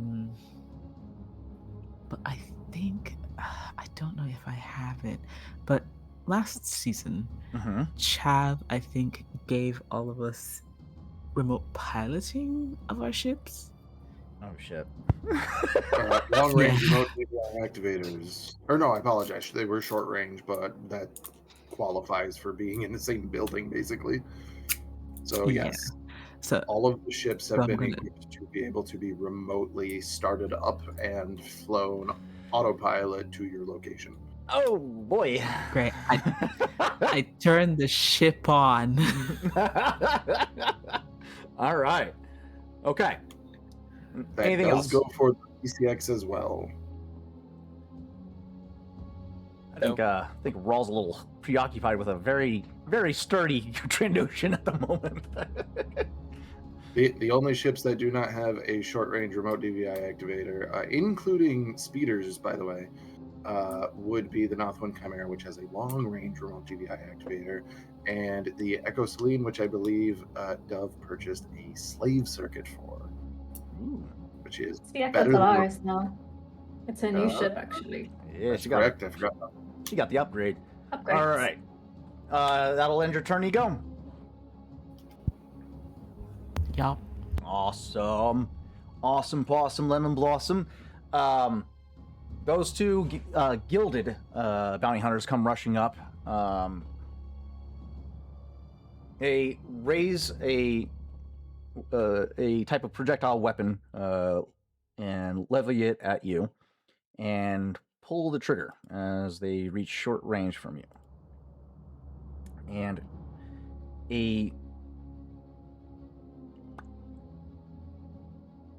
we'll stick with this. This is fine.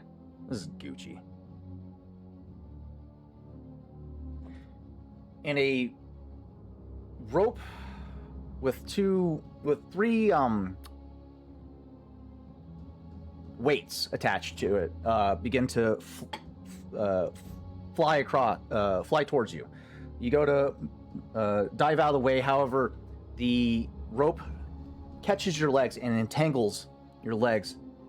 You are ensnared for 3 rounds. You can break the ensnare early if you use an action to remove or cut the ropes that are now tying up your legs. However, you're not knocked down because I didn't generate enough advantages to do that. So you're still standing, but you are ensnared for 3 rounds. And you take 6 I'm points hopping. of And that strain. 6 points of strain. Minus your soak, so you can, 3. And that 4 strain. Have a lovely time. And that is going to end the Gilded Bounty Hunter's turn. Now, the moment we've all been waiting for. Dove.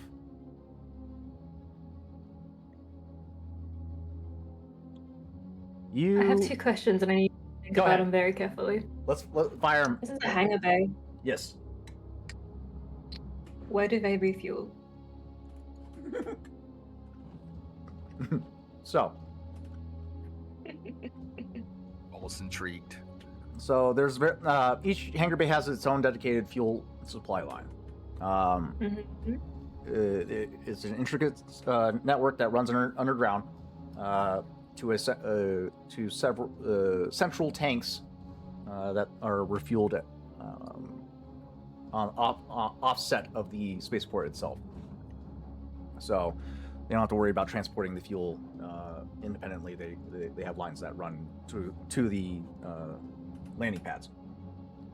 So you're aware that there is a central network of fuel that runs throughout the entirety of the spaceport.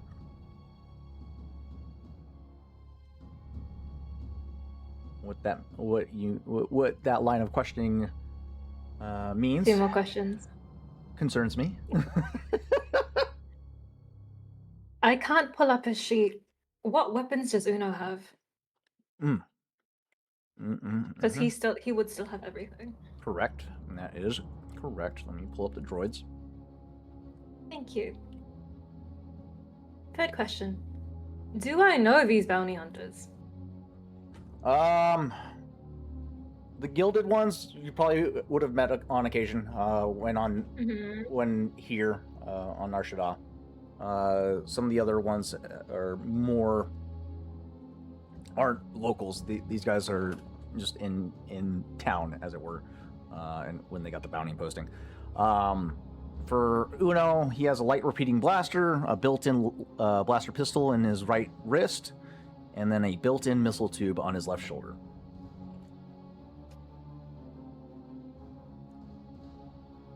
I would love for him to hand me the light repeating blaster. Uno's just fucking War Machine? Okay, alright. Yes, that's why. That's my boy. That's my backup. Very happily hands you his light repeating blaster. It has the ranged heavy quality or skill, 11 damage, 3 crit, long range, and auto fire with a cumbersome of 4 and a pierce of 1. Perfect, it does. You should be able to What? actually pull it up, or I yeah. don't know.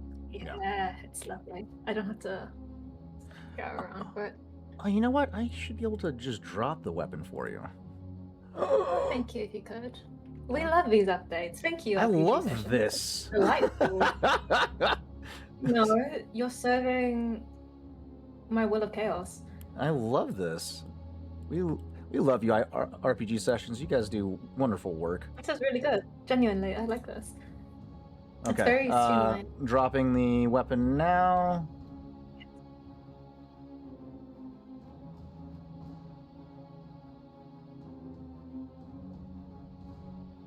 How cool. That's mine. I love that. That's mine now. Where does it go? There it is. That is equipped. When we saw these bounty hunters approach, from which ship did they seem to come from? These guys weren't coming from a ship specifically. At least the gilded ones. They were in the corridors patrolling to try and track down the bounties, and that's when they encountered Ego on his way to his ship. The other ones weren't seen approaching from a ship. They were already in both Chav's and Rawl's hangars when they arrived.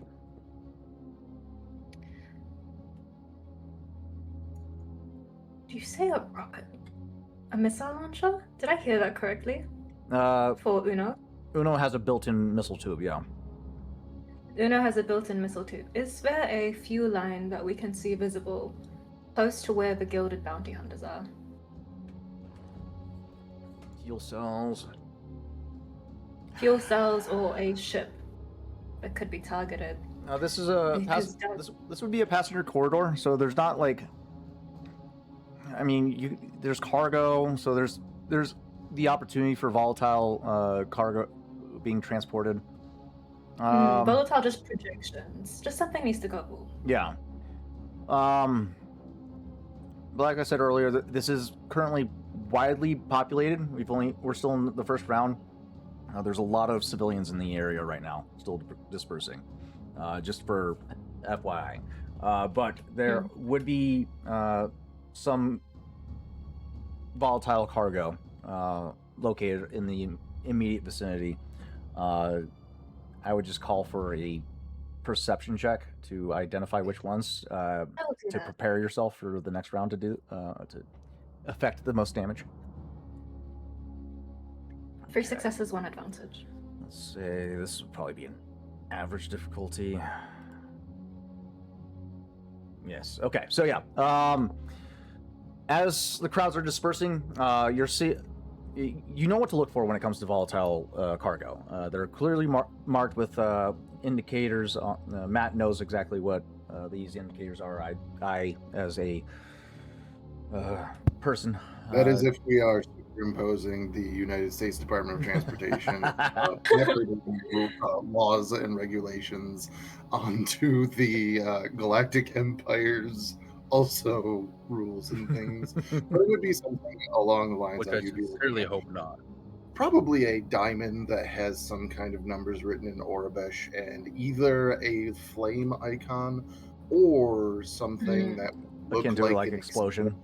The flame one obviously meaning that the contents are flammable, and the other one meaning that they are combustible. Sometimes you'll find both of these placards on the same item, and that's really fun. So yes, You found some dangerous chemicals. So with the 2 successes, 1 threat, you'll let's see. We'll take 1 point of strain. But this accumulates in the form of you just spending a concentrated effort to identify carefully what would be the most effective target to afflict the most damage in a controlled space without risking collateral and other non-combatants being caught in the blast. So you pick your target. You have a target in mind. However, it is not immediately clear as of now. But once the second round comes around, it'll be clear for targeting. Nice. She is essentially preparing her shot. And Shabaido time, she is not announcing her presence yet. Gotcha. You left your hangar bay. You hear the blaster fire taking place. Knowing your crew, it's more likely them. So you're like, Uno, give me your blaster. And you start making your way towards the origin of the sound, using your maneuver to close one range band, or do you want to spend 2 points of strain to maneuver 2 range bands? You're currently at extreme range. The light repeating blaster has a range of long, I believe. So Yeah, I can close one range band quite comfortably. perfect. All right, so you close the one, getting yourself within range of the most effective position to inflict the most damage on an unsuspecting target. That being the case, go ahead and take a free boost die to your check when you go to make a combat check, okay? Noted. All right, that's going to conclude the first round of combat. You guys are free to deliberate or initiative order, or you can stick with the same initiative order. It should notate where everyone is currently still, and you can claim the same things if you want, or reorganize. Well, me and Chav are kind of like in the situation where there are 2 bounty hunters on the Chimera right now, and we may need some. What I'm worried about is that we might be getting a third. So my question to you, Kesh, is: are you okay for a round? Because we also need to get out of here. I would say just focus on getting the ship up and out. Like that's like the big one. Kesh I can come assist. It's going to be a big assist. I do have a plan for that, but the closing hangar bay is taking priority. That is get us up off the air, because if we can at least keep it just to 2 at the most, I think that'd be the most important bit, because Kesh can handle 2. If a third one shows up and it's the Master Bounty Hunter, then it's a problem. Yeah, that's me looking at the initiative order and seeing that the Master Bounty Hunter is the first up in initiative before we even get to make a move. So we're probably going to get him on board. Unless Tarzan's going to be getting very spicy somehow, which he could be. I mean, who knows? But hence my question of like, how many improvised weapons can I start throwing at people or hit people with? that was my question. But I think for right now, I can keep Kesh at like number 3 on the player initiative count, just because it's easier that way. Depending on people, if Ego wants to start getting the ship up to go, because he's dealing with something right now. So you know, it's and whatnot. So yeah, that's basically then coming down to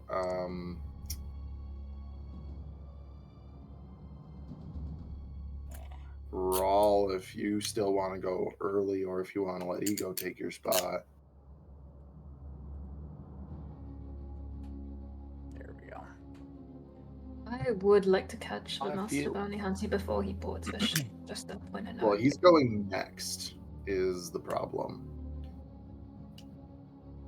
So then, first initiative. And he's inside the hangar bay that the Northern Chimera is in, so you don't have a line of sight on the Master Bounty Hunter.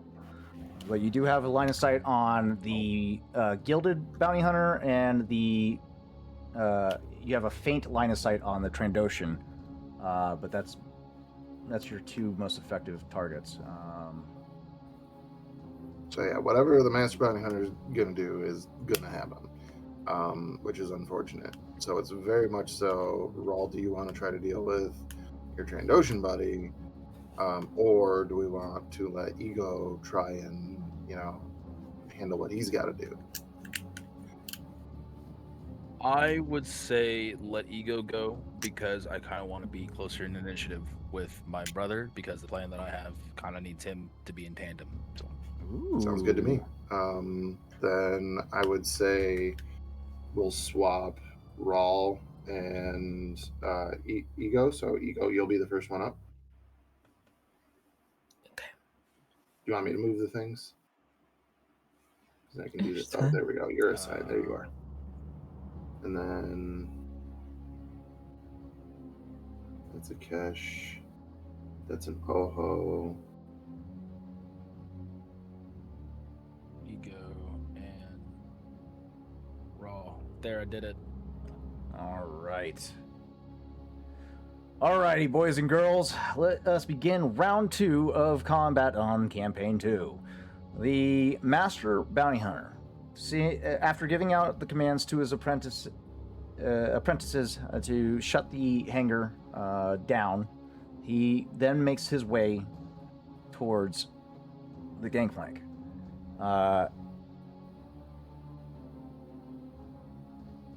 Using his maneuver.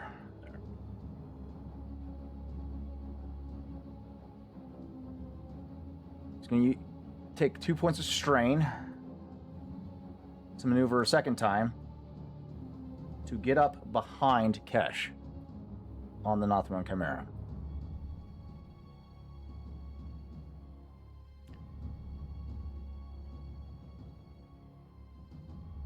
And he is going to...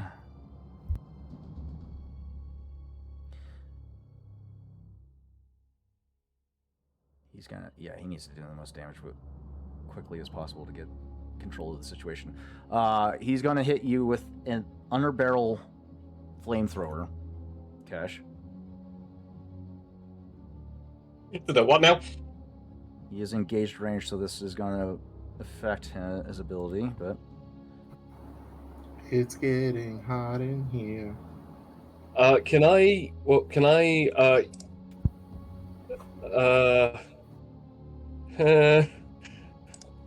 actually going to suffer 1 strain to do dodge, so the difficulty increase. Oh, okay. Nice move. Let's see.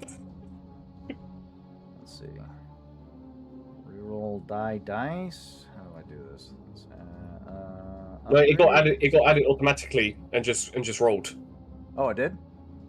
Yeah, Nice. it goes. How do you respond if you have something already in place to counterplay? I So it see actually that, adds it yeah. in already. Nice. RPG sessions, thank you for this You like guys very are quick so counterplay. cool. That's really nice. However, it's 1 failure to a 41 triumph. I take no damage. Like, fuck. Nice. RPG sessions, thank you for that cool little update. That's awesome. I appreciate that. You do not take any direct damage. However, I am going to cash in those 2 advantages for the Blast 8 feature. Right. Which is also going to trigger... I believe Burn is passive. Nope, it is active. I do require... Nope. Yes, both are active features. I'm going to cash in the 2 advantages for the Blast rating, which is 8. So you take 8 points of wounds. And then I'm going to cash in the Triumph for the Burn feature. Lovely. Did you not? When triggered, the target suffers weapons base damage for a number of rounds equal to rating. The base damage of the weapon itself is 13. And you suffer that for 5 fucking rounds. That's crazy. Oh my. Anyone like charcoal chiss? Anyone like dead chiss? That's crazy. That is a lethal fucking weapon. Holy shit. Why the fuck did you use a flamethrower on me? Wait, so it did no damage, but still all this damage? Blast, I took is an area effect. So yeah, so I took 8 damage, reduced to 6 because I have a soak of 2, and if I don't put myself out, I'm dead next round. No. So because it's only the blast rating, you're only going to take 8 for 5 rounds, unless you get rid of the burn condition. Because we're going. So my question: this is a blast that was enacted in a cargo container, essentially, where there's 2 other friends of his in there. Yeah, bear in mind Do we were in they short. also get burned? They would also take the damage, I believe, because they were in short range, and he was in engaged range. That is fair. Who does that? That is fair. Listen, if we can't lower the damage anymore on Kush and keep his ass alive, at least we're also getting rid of our problem. I know what Kesh is doing for his action and maneuver and incidental. Jesus Christ. I might be able to Diving free one of those deeper up, into but the fire. we'll have to wait till my Blast is reduced by your soak, don't forget. Yep, I took 6. I'm at half wounds. Not 8, 6. Okay. And disoriented, and now on fire. Okay. That's going to end the Master Bounty Hunter's turn. He is aboard the Nothuan Chimera, and Kesh is now on fire. Ego, it is your turn.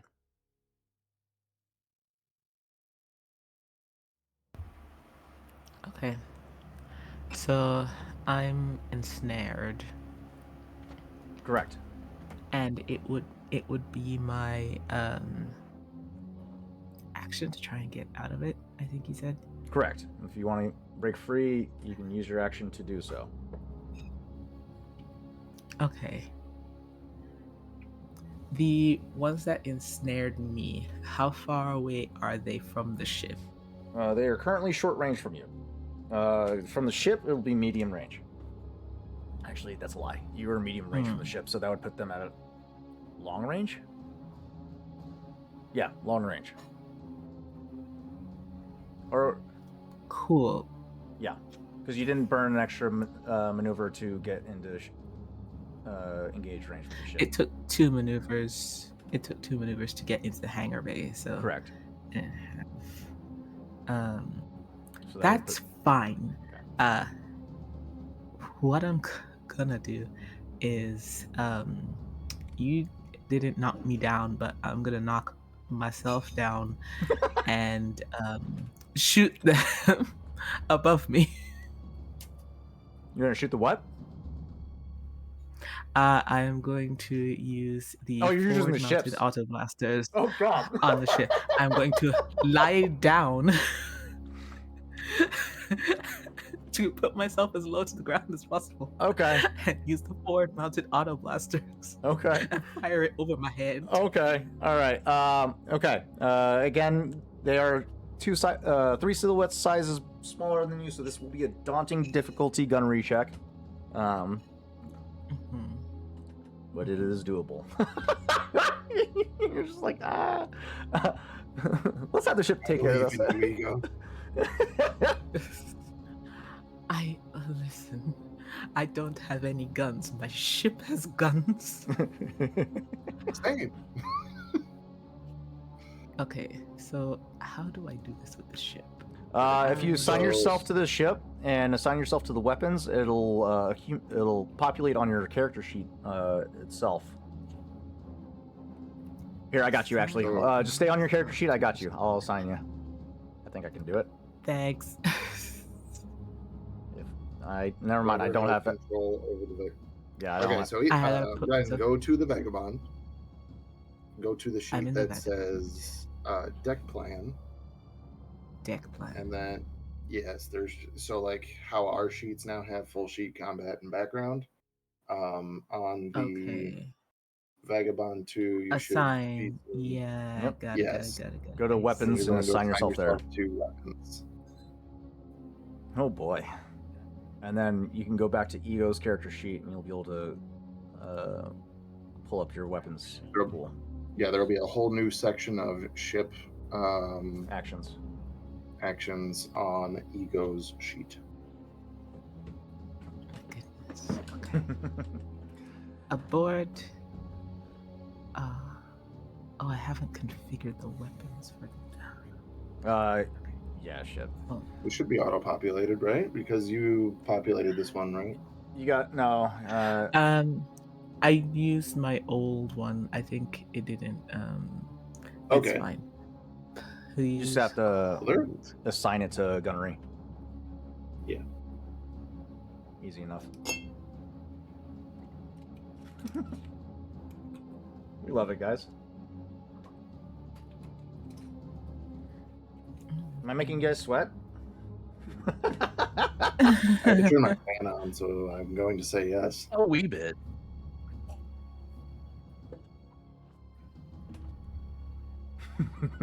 I don't know what you're talking about. I'm just being crispy over here. I'm fine. Cash over there, cool as a cucumber on a grill. Like it's chilling.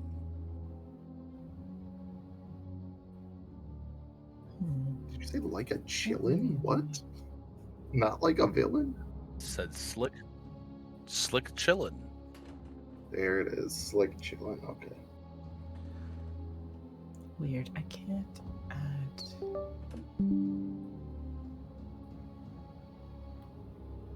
So if you are looking at the Vagabond 2 under weapons, you should be able to edit the forward mounted auto blasters, and under there should be a section where you can map it. And then you would map it to the weapons. Gotcha.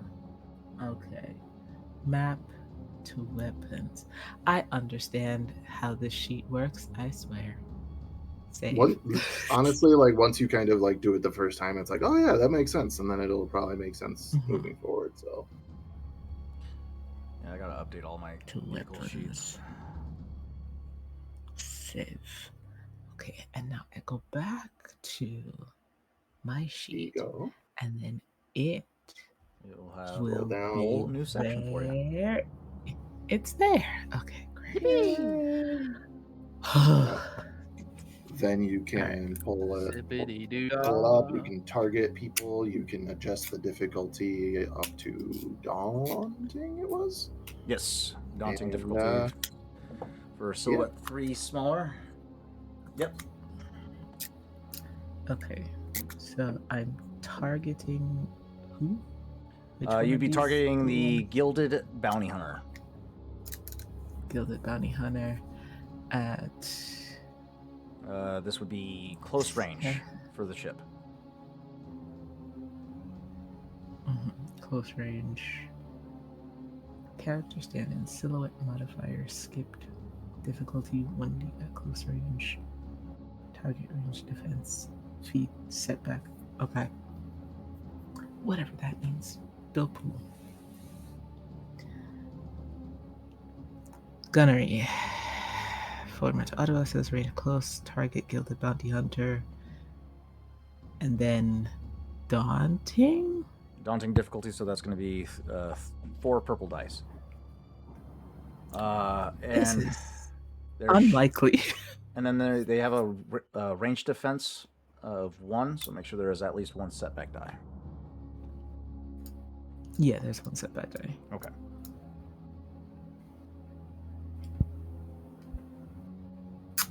I already put a. Let me remove one of these. Damn, so if I would have hit with the Whoa. flamethrower, I would have killed Cash outright. No, Sorry, I don't mean to laugh. can we not? Actually, you would have given him a critical injury, and we would have had to roll for it. Don't mean to Can we laugh. not but kill the yeah. pieces in the second episode of the new season? I don't know. That's crazy. Hey, I didn't realize how. It happens campaign 1 too, because somebody decided to go toe to toe with 8 battle droids. Yeah, it was wild. Okay, 3 failures, 3 threats. Okay.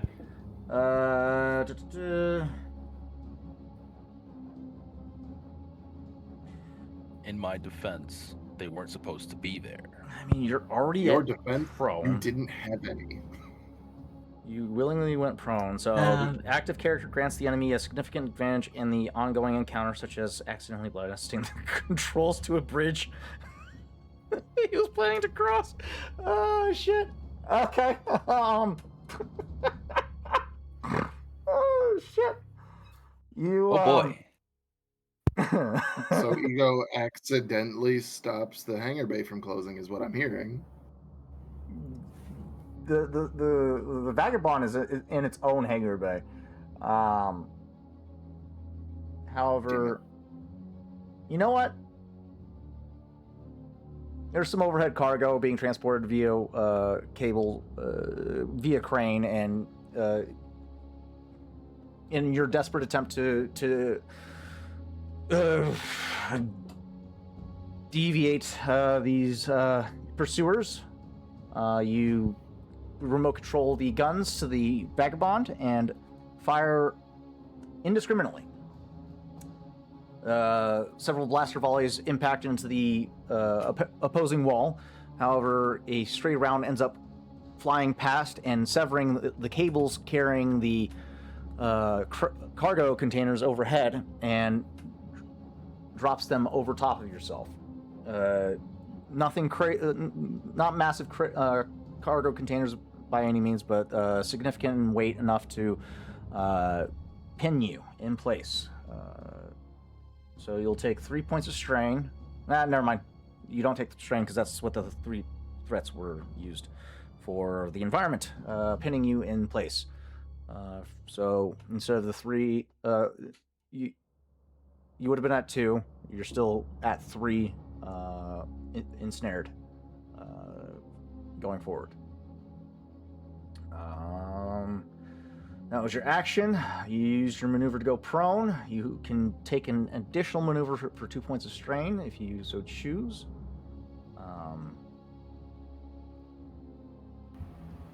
But I'm pinned yeah, and ensnared. So I think not. didn't know if you wanted to like aim or something like that. You but- got it. Fair enough. Aim. Can I? I'm just gonna aim the tractor beam. At myself. You know what? That's not a bad idea, but what are the effects of a tractor beam being of the organic body being subjected to a tractor beam? I wonder. Well, I'm more hoping it will take the thing off on top of me first, and then I'll follow. Fair enough. All right. This is going to lead us up to Chav Visto's turn. Chav, you hear as a commotion breaks out in the apartment behind you, and then you hear the roaring of a flamethrower erupting in the cargo area. What do you do? Also, you see the overhead doors being shut on you as well. Right. You have managed to fire up the ship's thrusters. So my question is, the mechanism for this cargo bay, is it well, actually, because mine is the only ship, like this thing closing wouldn't stop any other ships from getting out that I care about, like the VCX or the Vagabond, right? Not currently, no. This is So so if I get out and this closes behind me, then fuck that. basically. Okay. Can I get out? Give me a daunting piloting space check. Space? You're piloting a space vehicle. But we're not in space. It It doesn't matter. It's the same roll.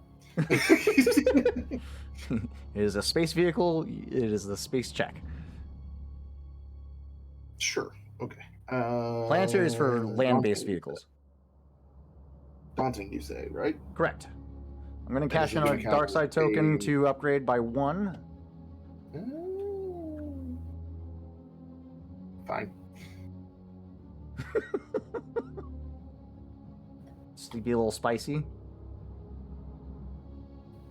Depending how this goes. We have a lot more tokens. Can I counteract that with a token, guys? I'm seeing a thumbs up. I'm seeing a nod. Alrighty. Here we go. 3 successes, 1 advantage, and 1 triumph. Okay. So, Best pilot in the galaxy. So,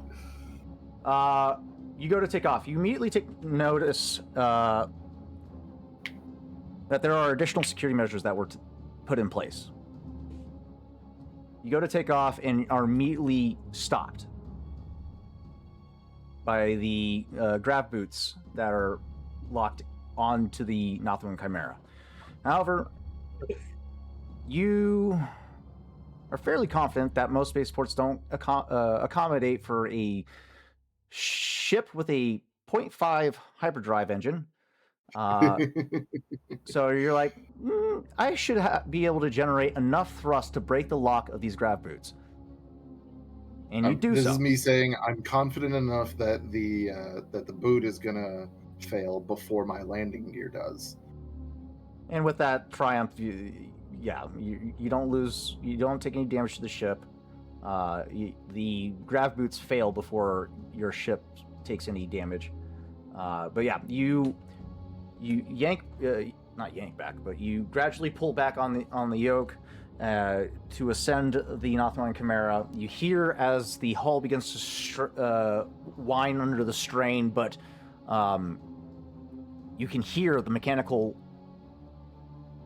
grinding of whirring of the gears of the maglock boots on your landing gear, beginning to give out from the intensity of the thrust generated by your engine. And eventually, you break the lock, seeing as the doors overhead begin to narrow, immediately punch the thrusters to ascend, and narrowly grinding, just causing minor scratches on the hull itself as you blast past the blast doors of the hangar bay, escaping the trap. Okay.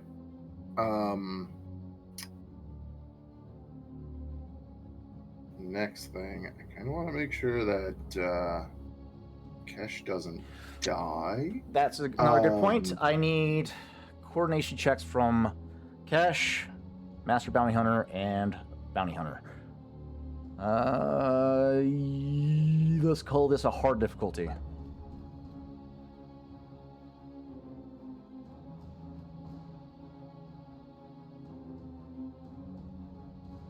Kesh, 1 failure, 1 advantage. Where's my bounty hunters?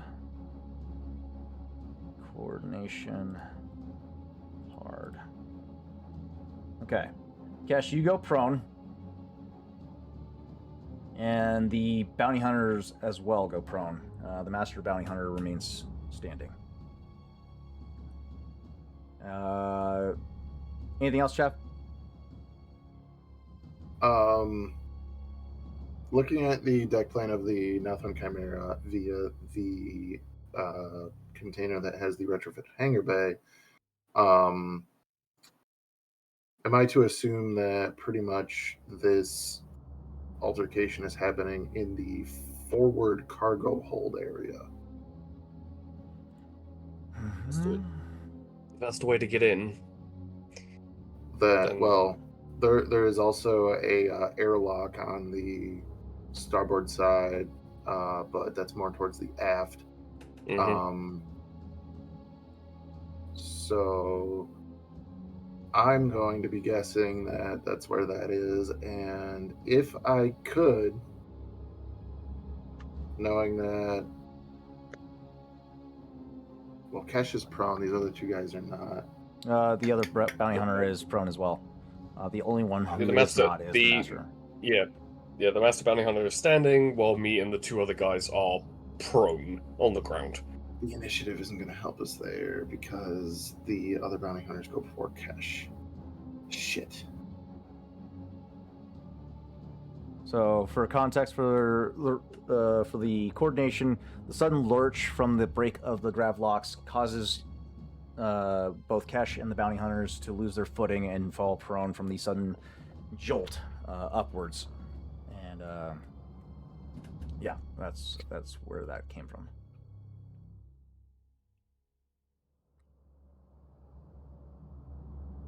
Anything else, So Chav? it was a maneuver to fly the ship. I still have an action. I still have a maneuver if I want to spend Yep. some strain for it. Shit. How do I help? Because I'm prone, I might have a better chance of grabbing onto something if you tilt the ship and let the Master Bounty Hunter fall out. He is still standing, and the door's still open. His Majesty Lord GM, may I attempt to? Well, then I might lose you too. I'm on fire at the present moment. Well, my initial plan for that, if the initiative was going to be helping with me, was to see if Tarzan would allow me to activate any fire suppression systems that the Nothwan might have in the hangar bay, so that you could move there and then we could close the door. But I don't think that's going to happen. If I turn that on, then other people who are on fire are going to not be on fire. So I don't want to do that. If I try to dump that, no. I'm going to have to. I'm basically going to have the Nothwan. I don't see any anti-air currently, right, in this spaceport. I mean, they have air defense systems, but that's not something the bounty hunters are going to be have access to. Then Chav is going to basically like leave the Chimera in like either a hover or a short circle, and Chav is going to make his way through the Nothwan from the cockpit along the portside corridor to get a shot on. I assume that there's a negative for shooting somebody who's prone. Yes. Shooting a prone target So that incurs a setback die. Just a setback die? I think I can take a setback. Drop. I'm going to try to shoot the master dude with my fucking holdout blaster. Ooh. Master dude man guy, master bounty hunter. What range band am I against this individual? This would be short. Short. Build pool. Oofta. Alrighty.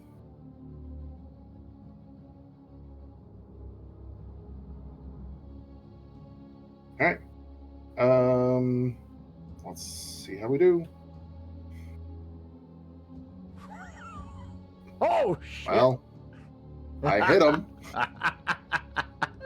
A funny feeling you might also hit me in this moment with the despair. That's interesting. I like that. We're gonna save that despair for now.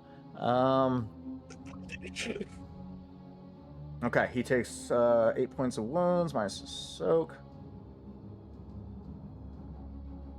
That's the wrong one. This is too much.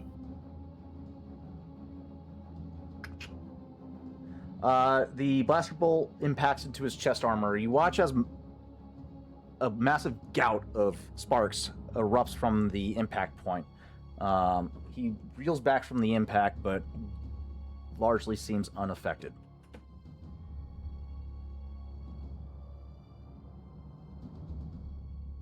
Chad's basically gonna hold position in that corridor, trying to use that as like cover. Because at least if they're trying to come for him, they're bottlenecked. But Jav's just going to be like, "Get off my fucking ship!" And that's Jav's turn.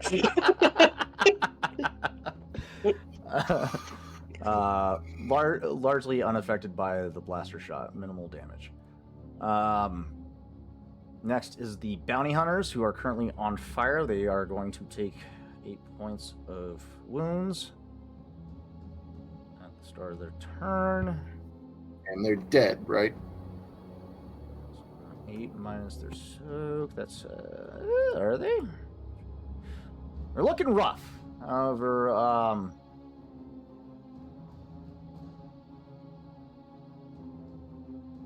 yeah, they're gonna use their action to put out the flames, and then seeing blaster bolt flying, they're gonna take cover behind some cargo containers to give themselves cover. And that will end their turn. Next is the Trandoshan on the ground with Rawl and Oho. Seeing the two of you trying to overpower him with sheer strength. Let's see.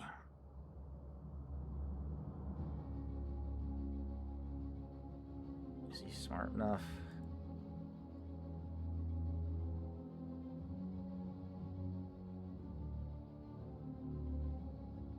Yeah. He's got proficiency, so yeah. Taking note that you guys don't have any signs of ranged weaponry, he takes advantage of that fact and is creating space. Utilizing his blaster rifle, moving from engaged range to short, he's going to continue targeting you, Rawl.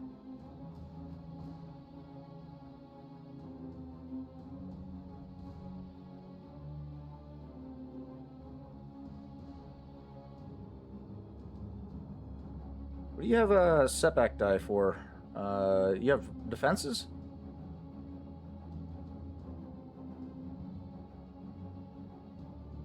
Or is that for dodge or whatever?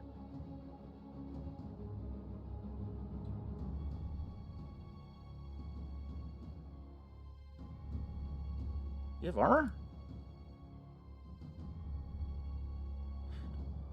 You don't have that armor anymore, bud. As you are muted. You guys are running bare bones right now with Hello there.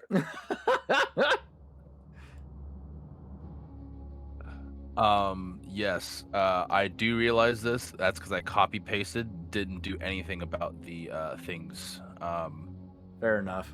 that I have on my person on the lab sheet. So you're fine. Yeah, ignore that. Were you did you go yet? So no, you haven't. So you haven't been able to do dodge yet. Or not dodge, that defensive trait. Okay. Right. All right.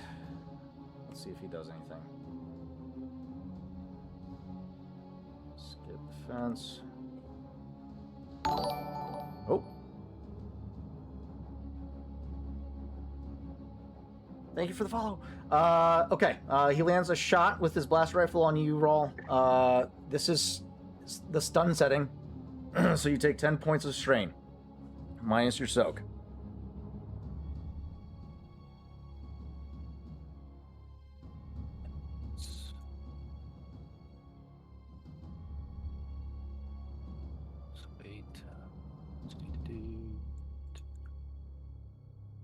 Okay. And then 2 points of strain for him. He's going to use a second maneuver to... Oh, wait, no, he doesn't have strength, so he can't do that. Never mind. That will end the Trandoshan's turn after he blasts you with a stun ring. Kesh, it is your turn. Does the burn take effect before or after? You did it on the immediate with the bounty hunters that they immediately took fire damage before they had a chance to do an action.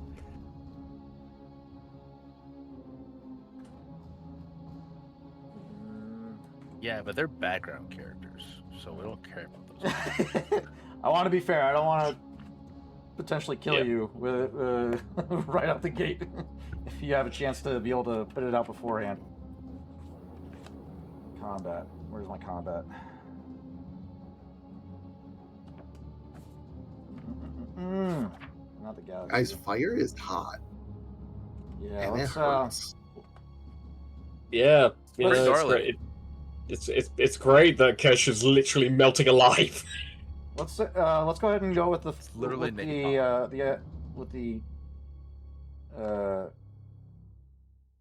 let's give you a chance to put out the flames first. So if go ahead and give me a coordination. No, you can take an action to put out the flames without a skill check before taking any damage. Yeah, I'm immediately gonna do that. It's like literally as Kesh just like he hits the ground and immediately just starts like basically doing a drop. Literally, he Drop, did roll. the stop, drop, and roll, but he's now in the roll section of the stop, drop, and roll. Yeah. So, in that rolling, and just kind of like stops and just like takes a deep breath in, and passively with Surgeon, can I make a medicine check to see if I can heal some of my own wounds? Is that possible? It requires a skill check in order to do that, which requires an Yeah. action. Okay, incidental. Yeah, he's gonna use his incidental to sprint past Chav and make a bolt to the cockpit to get in the co-pilot seat to start piloting the ship. Because he's now running on complete adrenaline while being half burnt. Victim might be able Because that's all he can do. He's getting himself out of the combat. by making an agility check as an action. This is an average coordination check on hard surfaces, or easy check on grass or soft ground. Jumping into a body of water stops the damage immediately. So it does require a skill check in order to put out the flames. Great. So let's see if the bounty hunters are able to do it. So it's an average difficulty for you to put out the flames for yourself. But this would it be coordination? Coordination, yeah. Can I please cash in a light side token? Can I please cash in a light side token to upgrade a proficiency die to an ability to proficiency? This is to put out the flames, or yes. Yeah, this is to put out the flames. I require a coordination check. Don't fucking die. Okay, So I'm doing that. Bounty hunters are still on fire. Please, I don't want to be on fire anymore. Oh!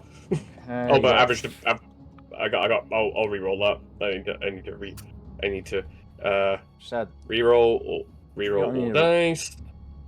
You don't need to re-roll. Just add 2. I got difficulty. Hold on. Thank you. Okay, 4 successes, 2 advantages versus 1 failure, 1 threat. You do succeed in putting out the flames. You do not take continued damage from the burn effect. Well, the bounty hunters are still on fire. Still on fire. Yes. Okay. Okay. Again, doesn't change my thing of using my Lit's right incidental to get to the cockpit of the ship and get into the co-pilot seat while continuously packing myself out on the fire, so that way I'm. Fair enough. And also, can I drop my military holdout blaster to Chav as I run past, so he has 2 blasters? Hold on to yours just in case, because I have another thing if it comes around to my turn. Okay, again, fair enough. So, not but prone. as you're running by, knowing that you're going towards the cockpit, which is probably a good way, as you're running by, Chav just says, crew cabin, med pack.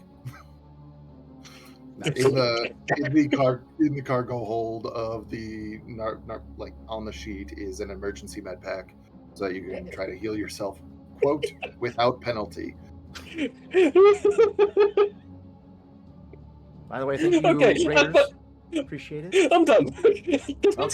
That's my turn. All right. Up next is going to be Oho. What does the brothers do at this time? What do we got? What do you guys got for me? So. Yeah, 1 Trandoshan on you right now. It's 1 Trandoshan too many. Oho is going to look to Rawl and then silently without communication is going to look the Trandoshan up and then down. Mhm. And I think Rawl and Oho acting together are going to Oho is gonna go high and Rawl is gonna go low and physically tackle him. Do On it. account of Rawl being the shorter one, he has more stocky to attack those legs. And yeah. In the words of Emperor Palpatine, do it. Okay, what needs to happen for this? Is it straight brawn or?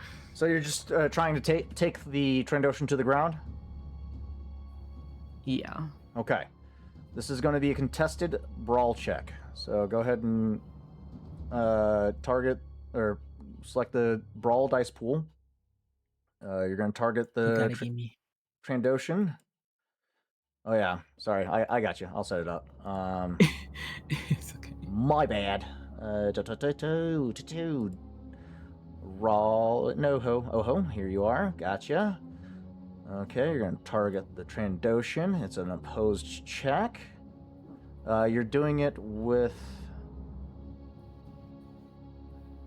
Raw.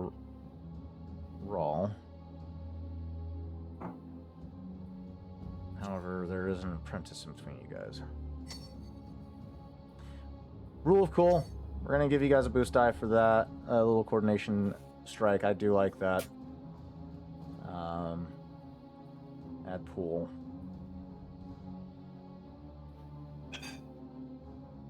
Actually, what's Rawl? What's your brawl skill at? You got any ranks in brawl? No, Actually. Okay, so yeah, it's just gonna accumulate in the form of a boost. All right, here we go. Heading your way now, Ego.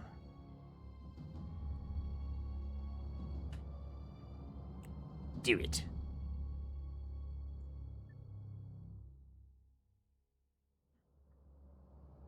So peep side chat if you can, Tarzan. Ooh, there's a side chat.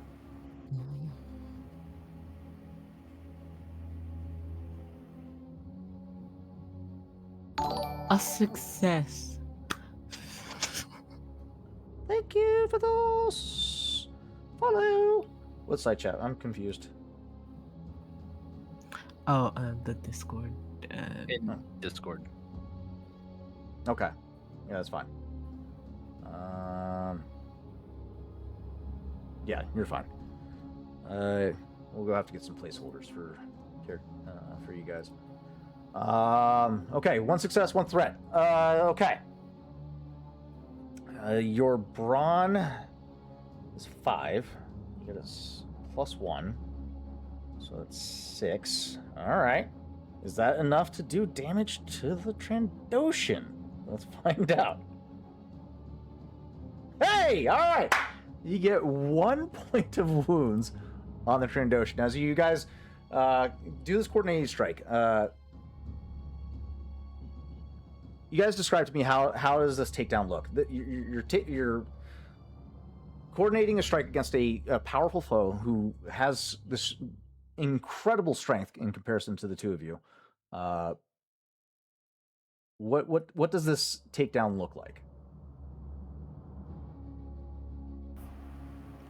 I think for Oho, it looks as if he is going to back up. He leans on his back foot, but it's just a preparation for him to dip down slightly.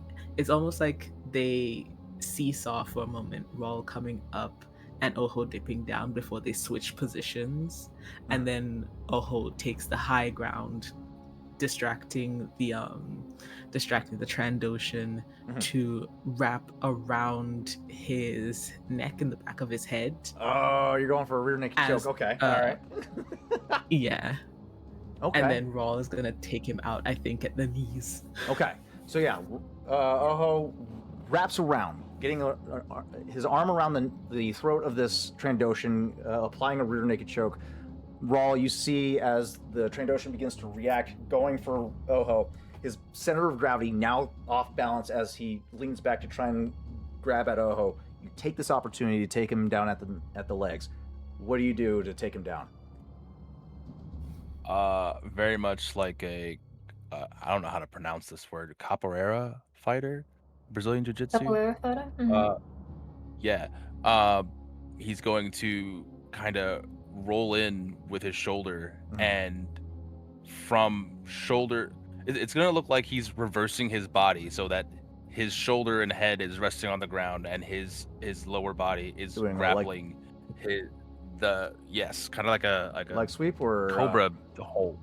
No. He's holding the whole body, using the weight and momentum to wrap his legs and take him to the ground. Okay, so you're effectively doing a triangle choke with your legs, but using, instead of going for a choke, taking out his center of gravity at the knees, causing him to fall backward onto his back, with Oho still in the rear naked choke position, but you have his legs tied up with your legs, still leaving your hands free to wrap around and apply some more work. Okay, I gotcha. I like this. This is a cool little visual. So yeah, you use your legs to trip him, take him to the ground. You roll up onto your knees to get into an overhead position, and we'll get to that point once we get there. Next is going to be the apprentice bounty hunters. Now that the overhead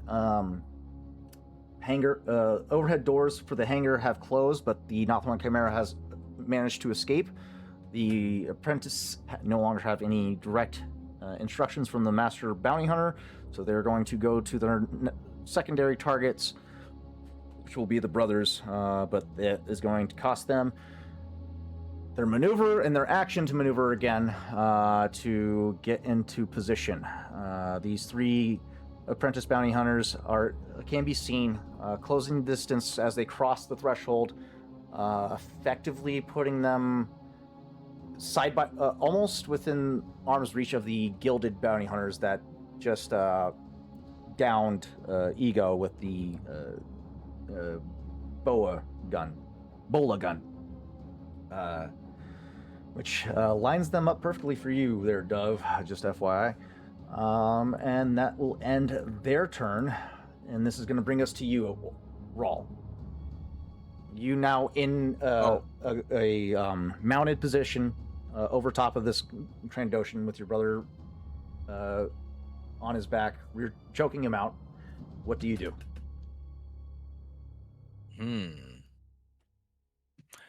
This Trandoshan put some hands on me.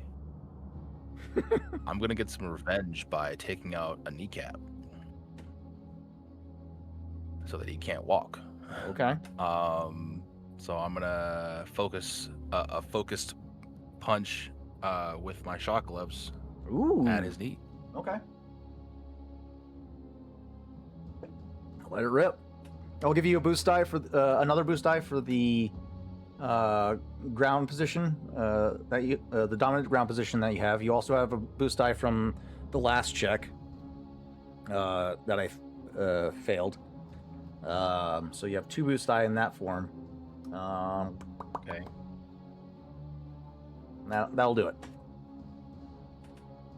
And I don't think I have any. No, I don't have any of that in the tree. Okay.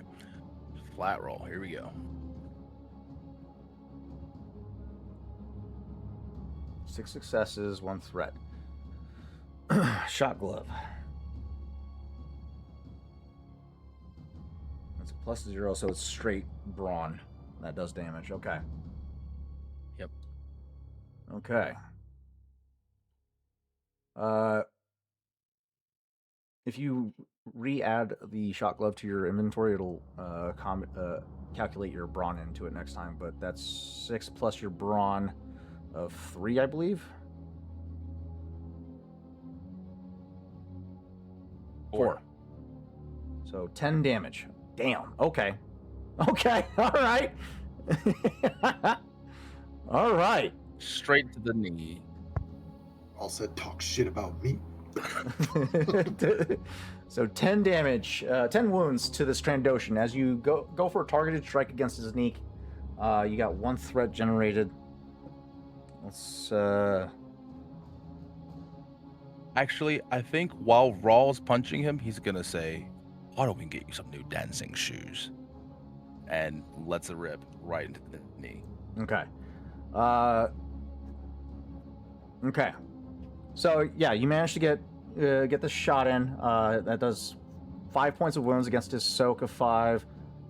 So you did pretty good, hefty. Got a good hit in. However, in the strike, he manages to kind of get enough momentum with a knee strike to the gut, giving you 1 point of strain, which will accommodate that 1 point of threat or 1 threat that was generated. Other than that, you did a fucking hell of a shot, dude. Well done. Anything else? Nice.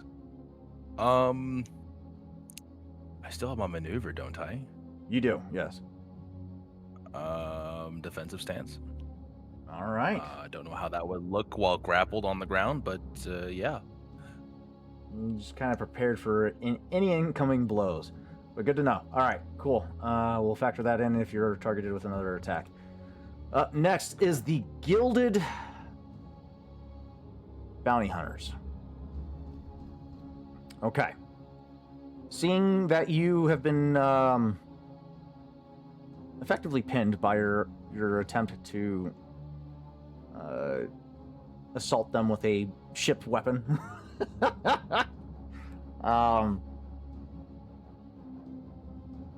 You still have that controller in your hands, though. What's their perception? Yeah, they're going to see that. They're going to go to... they're closing the distance using their maneuver, and they're going to seize that controller. Are you trying to resist, or do you acquiesce? You're going to resist. Okay. This will be a contested brawl check against your ability. You are prone. So we'll give them the boost die for the leverage. All right. We have everything factored in. Do you have anything else? Do I have... it's for a skill check. Does contested count as a skill check? Yes, I'm using your brawn against their brawn or your brawl versus their brawl to seize the controller. Cool. Can I do works like a charm, so you have to use my presence for that instead of my... What? What's your presence there, Ego? 5. Oh, you're disgusting. Wow. What a development. Okay. So that makes that from an easy or average difficulty to a formidable. Impressive. Most impressive, as Darth Vader would say. We're going to cash in a dark side token to upgrade their ability by 1. They do have a boost die for the leverage, but you managed to make this a very difficult endeavor. So let's see how this works. All right, here we go. Fingers crossed, guys. Fuck. Get away from my thing. Okay. You shan't be having that controller. Ego is just putting up the most fucking fight from the ground while pinned underneath a crate. I'm down, but I'm not out. It's just a lot of hand slapping, like, go away, get away. This is mine. I had no bell. Okay. It is a failure in the attempt to seize. They don't have any strain, so they 2 threats. What can we do other than that? Gives you a boost die to your next ability check. Okay. Yeah, to your next check. And then I'm gonna pocket that triumph for later. That will end the Gilded Bounty Hunter's turn. We now fall onto the most awaited turn of them all, Dove. Dove. It's almost as if it's Providence, as several members kind of congregate in one localized area. However, one of these targets does get rather close for comfort to your companion Ego. But they are all local amongst each other. And you are a crack shot with a automatic weapon. So how comfortable is Ego with Dove shooting over his head? We're about to find out.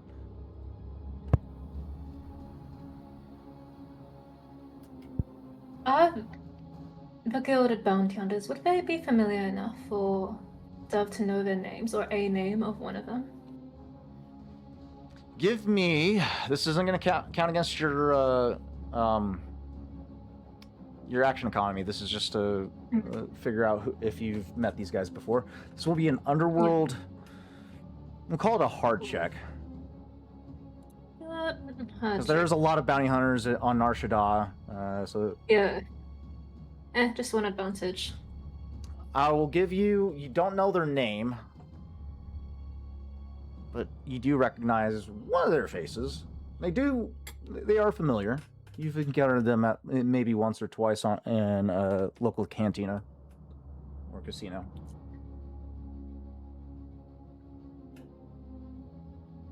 I think they might be too far to project to voice distance. However, with the way comms work, would I be able to just project through comms almost like in a general speaker direction, if that makes sense? I would just like to address them.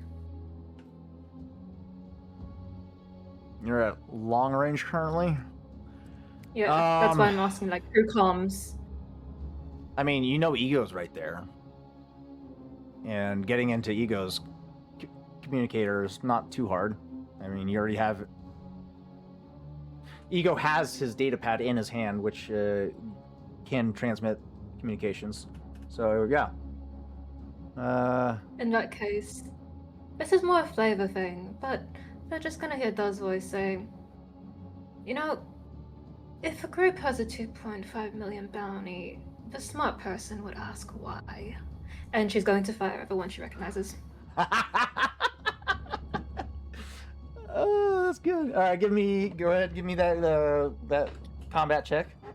That's hilarious. Who am I targeting? This would be the Gilded Bounty Hunter that we're Gilded targeting. Bounty Hunter.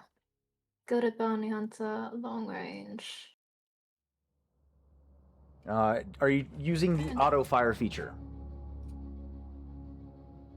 If I use the auto fire feature, does that affect my barrage? Let me check. No. It just increases the difficulty of the attack, but it increases the chances of getting additional hits. Sure. Okay. So just go ahead and increase the difficulty by 1. Man, if you get additional hits on top of the barrage, that's insane.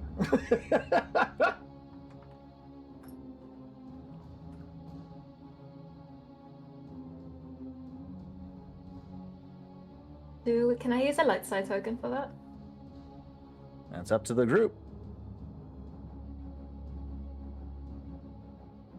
Is anybody Full send. Yeah, all right. Go ahead and if you click the upgrade button below your dice pool, you can upgrade one of those ability die to a proficiency.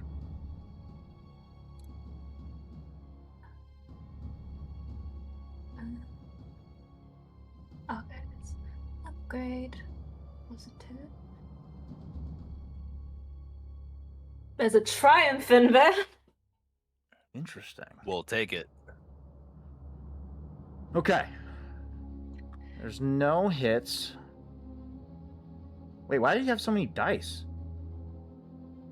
I Oh, have a because lot of long dice. range. Yeah, you're long range. It's long range. Damn. Damn, son. I Okay. have a lot of dice. Yeah. That's goes from daunting to formidable if you increase the difficulty by 1, yeah.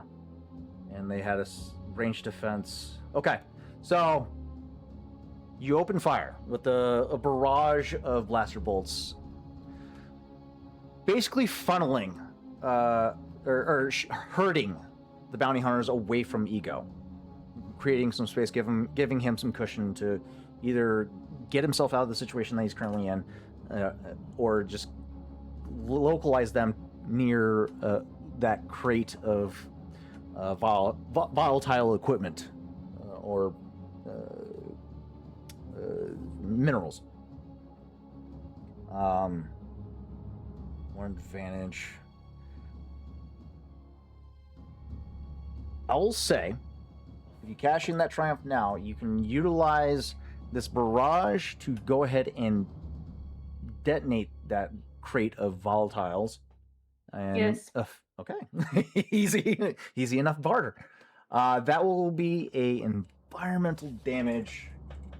Let's see, what would it be? There is fall damage, and then there is explosives. Let's call this. I think that the rules say that it just kills everybody. Let's go with a. You know what? Let's call this a thermal detonator. Yeah. Yeah, that checks out actually. That's spicy. Let's call this a thermal detonator damage. So this will be a 20 Very spicy. wounds. Everyone within short range is affected. We're not triggering the blast feature. The breach is a passive, so ignore 1 point of armor or 10 points of soak. Oh, fuck. The bounty hunters are dead. Nice. They're dead. They're gone. Oh no, what a shame. That's 10 points of soak? Yeah, they're dead. The apprentices. Let's see what they're.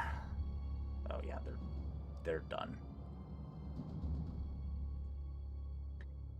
I'll say, Ego, you're protected by the crate, so we'll say that blast does knock the crates off of you.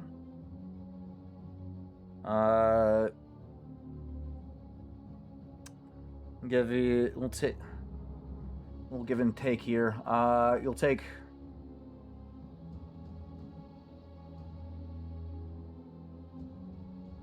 We'll take 5 points of strain. 3 points of strain. In the from the blast. What's the blast rating? Hold I on. have a soak of 3, so no strain. Blast is of a thermal detonator is. Yeah, we're not going with that. We're gonna go with a frac. 15? No, thank you. We'll go with a blast of 6. So 6 minus soak. That's the strain that you take. Okay, so 3. 7. All right. That. Oh, he's noise. Okay, sorry. You just killed 2 fucking NPCs with 1 shot. That's crazy. All right. No, that's just stuff. That's great. I You love can- it. You can take the girl out of the armored drop suit, but you can't take the army out of the one woman. That's 2 NPC slots taken now. The initiative.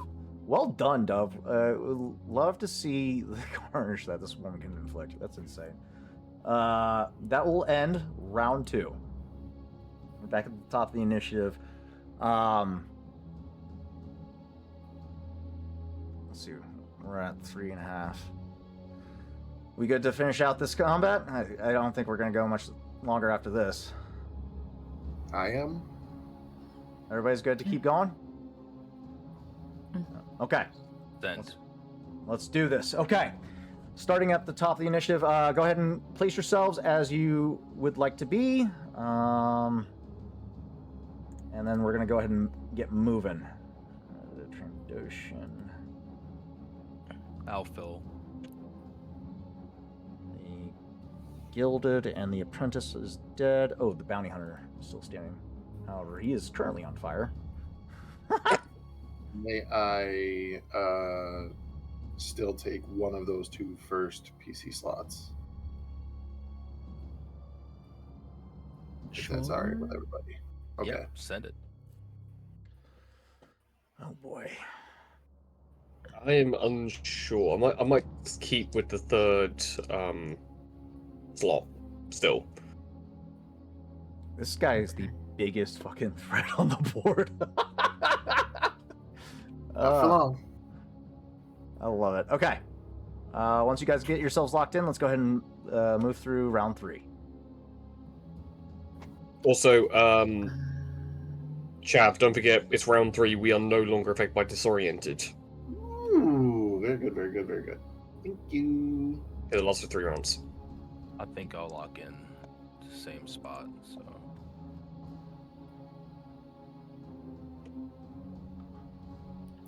I will be here. That's already factored. Okay, we're good. Delva, do you want to lock in? or you could even take. I'm not too Oh, fast, honestly. Yeah, I could go in all space. Holding up the rear. Now-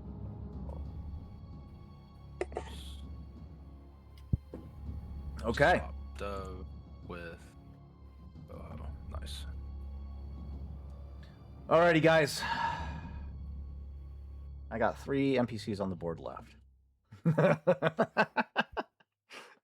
One of which is still pretty fresh. Okay. Master Bounty Hunter, seeing his companions are still on fire, one of his targets rushes past after putting out the fire on himself and makes his way towards the cockpit. You take a shot at the Bounty Hunter, making a direct shot to the chest, but the blaster bolt mostly deflected. He's got... Yeah, we're gonna go again. It's about to get really hot again, Chav. Short distance. Do I get any sort of benefits because he is shooting down an 8-meter long corridor to even try to get a shot on me? You are benefiting from 8-meter long, 2-meter wide. You're up against the frame of the bulkhead. That gives you half cover. So 2 setback. Distance is short. Could I cash in a token to upgrade his difficulty? But not having a crispy pilot. No, thank you.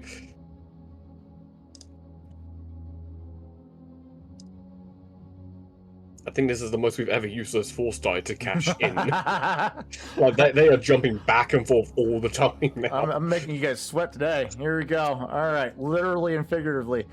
All right, upgrading the difficulty by 1. Here we go. Fuck. Shit. Welp. Do not tell me that Chav is about to incinerate. That is... Tell me how many times I can apply my soak. That's where we're at. just the one time. However, with the 2 advantages, that is a crit. Oh, yeah. And he has lethal blows too. So I need a critical injury roll plus 20. Can we do how many wounds? So how much damage is all of this? 14 Bullshit. wounds minus your soak. So 10 wounds out of my 13 max. I am still up for now. Oh And my on God. fire. No, No, he no. didn't activate the burn quality. Oh, Correct. thank God. All right, and then critical injuries were add. Well, We're 20 plus. we're adding 20.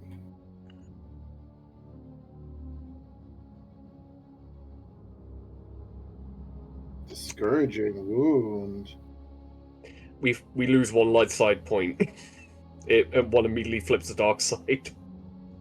That's an interesting crit injury. What the fuck? Yeah. It's very interesting, and I'll take it because it could be much worse. It could. It could absolutely be worse. It definitely could. Okay. So he again blaster rifles waist level. He pulls the trigger on the underbarrel mounted flamethrower. A massive column of flame projects forth, and you pressing up against the frame of the bulkhead, you manage to avoid being engulfed in it directly, but the intensity of the flame is so strong. You feel as your skin begins to blister underneath the mask, underneath the. Are you still wearing the welder's face mask? Yeah, I mean, I don't see any reason not to, and honestly, that's probably a really good idea right now. However, the rest of it is just a mechanic's jumpsuit for the most part. The mechanic's jumpsuit begins to melt from the intensity of the heat. Your shoulder blistering and everything, reeling from the pain. You hear as his footsteps, footfalls draw closer towards you. I do love it when they put up a fight.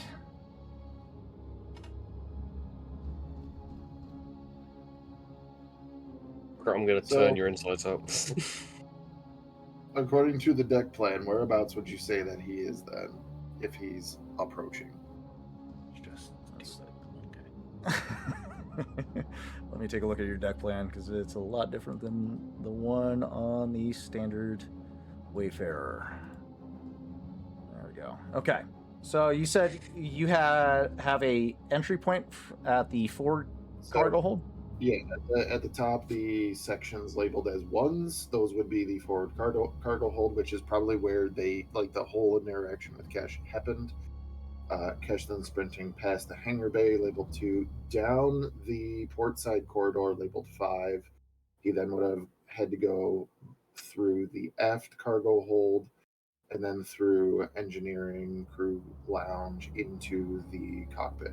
So Chev, right basically at that point, The threshold of between the 12s.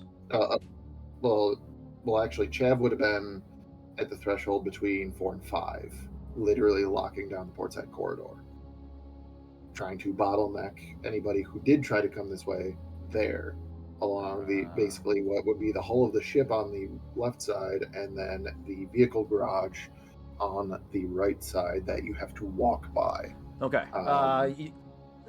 For placement, I would say he's at the 4th 5. He's at the bulkhead. You can hear him just on the other side of the threshold. You've kind of taken a couple steps back just because of the intensity of the flame. Staying near it just isn't. There's no way. So you've taken a step back. He's at the threshold of 5 and 4. Fuck. Why does he get to move that much? Because the 2s is one range band. Tell him to go back, because he's not allowed. Because that literally ruins my plan. Because now I can't get around him. I'm sorry, he's closing the distance. He wants his monies. However, the 2 other bounty hunters are still within the 2s. I would say probably closer to the 1s. I'll say the back right corner of the cargo hold, or the hangar bay. So on the precipice of the ones, hidden behind a crate on fire. But yeah, Master Bounty Hunter is in that corridor, about to round the corner.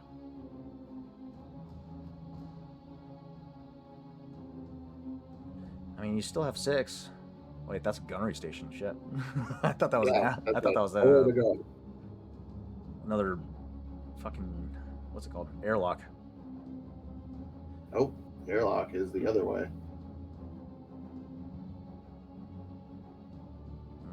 I mean, you could always retreat. Why? Yeah, I'm going to have to because I did want to go forward, but then he literally blocked off that passage. He needs to not. He needs to just be a bitch and stay in the way. Stay way back there. Stay in your lane. He's Really. he's a beast. All right. I'm gonna have to back up. We're going to go. That ends his turn. So yeah, it's now your turn. You see him taking ground.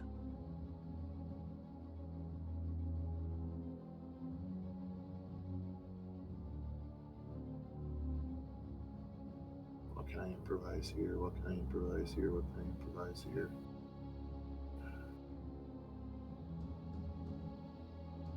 Dump the cargo container. Excuse you? Look, he's getting closer. I know you don't want to hear it. I mean, my man's got a very powerful fucking flamethrower. He doesn't want to kill you, but you ain't giving him much options here. But we're talking about Chav's baby. And this is my retrofit hangar bay container, which also has the Jaeger and 2 Imperial Sky Swoopers inside of it, as well as a Mandalorian starfighter. Ah, scratch that. We're talking about Rawl and Ohos babies. What's the game plan, Chav?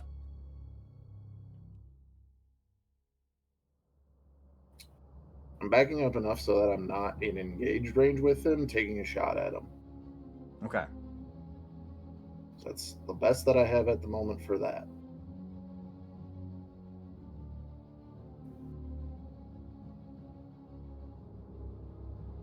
Range light. This Jagoff. Short range. You know what?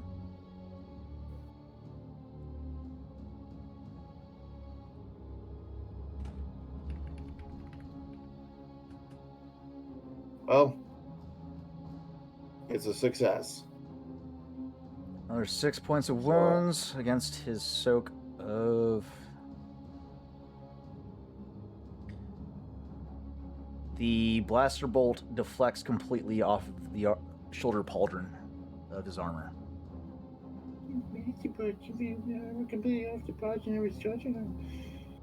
Chav's then going to retreat to engineering. Sorry, buddy. He's going to literally just try to get out of the way fast enough that this guy doesn't see where he's going. Okay.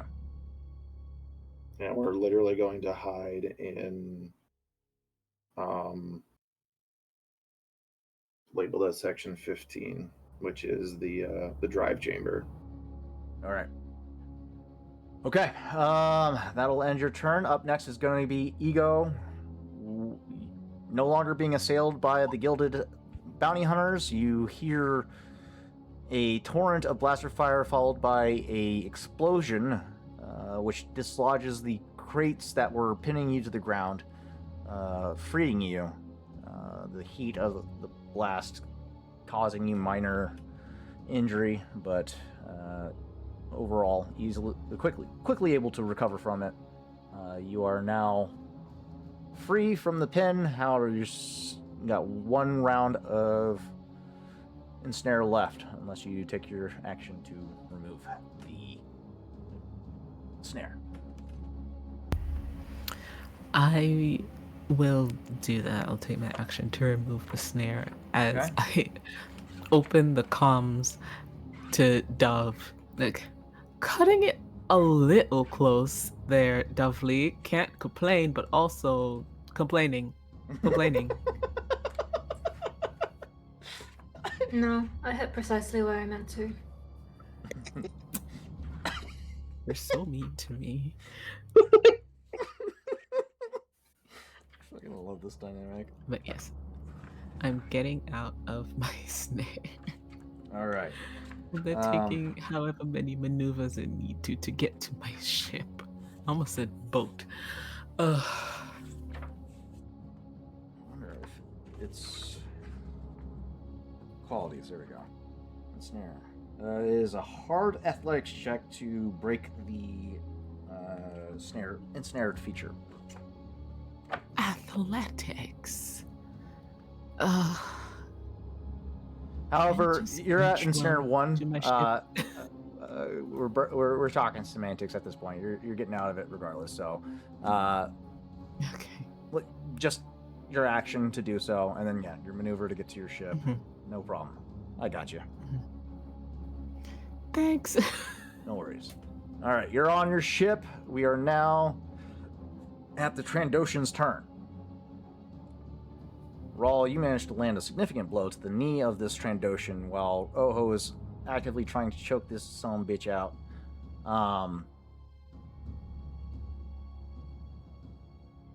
Mr. Trandoshan here is going to be a little pissy, and that is going to call for. As long as it's not on me. We're gonna go for a claw attack. We're gonna go for for Oho first.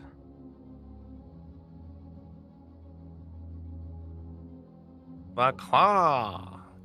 He is behind him in a runic choke, so we'll give him a setback die for this.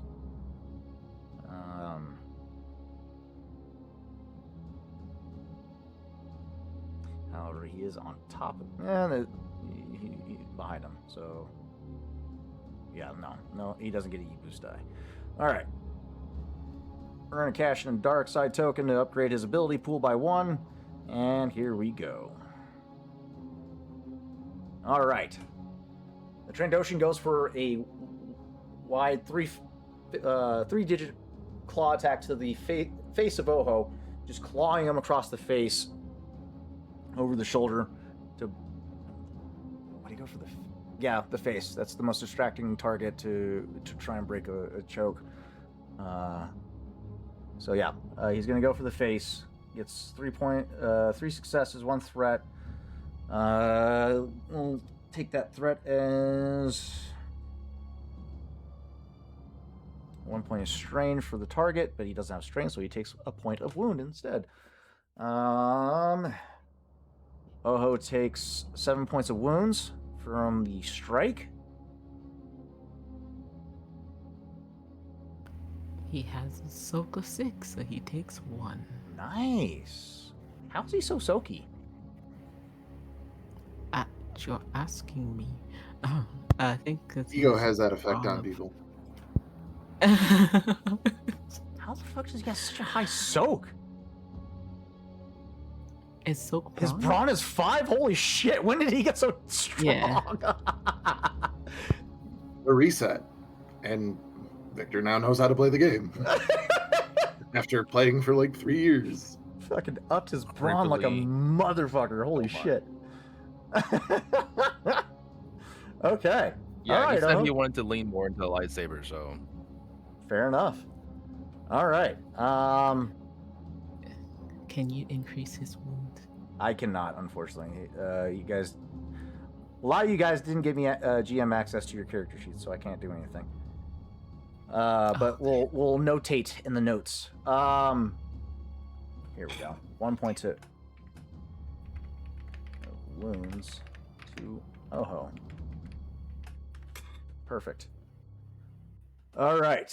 That's the Trandoshan. That's his turn. He's still prone. Actually, no. He's going to use his maneuver to stand. Still, you guys still have him tangled up, but I mean, he's a strong bitch, so he's gonna stand up. Ho's still on his neck. You still tackling his legs.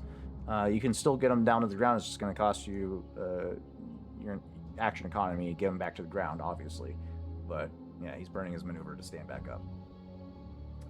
Okay. That's gonna burn his turn. Up next is the bounty hunters who are currently on fire in the cargo hold. I think So now they're dead, right? I think the most pressing concern for them is to put out the fire that is currently engulfing them. They need to make a check first to see if they can put it out. Another hard coordination check. Do we want to spend a token to upgrade their difficulty? I'm spending a token to upgrade their ability die. You devious. Yeah, you know what? Yeah, I say we flip it back, and that way we increase the difficulty as well. Welcome. All right. Welcome. I fucking love this. All right, guys. Fuck these two. If this kills them outright, I'm gonna be so sad. No, fuck. Yes. Oh Bye-bye. my god. Yes. Hoisted by your own petard. Fuck. Oh yeah, he's got a flamethrower. Yeah, he's also got two dead homies. Killed by his own fucking teammate. Make him walk the plank. I'd love to. I mean, I can if I can try to. In the words of Matthew Mercer, how do I want to do this?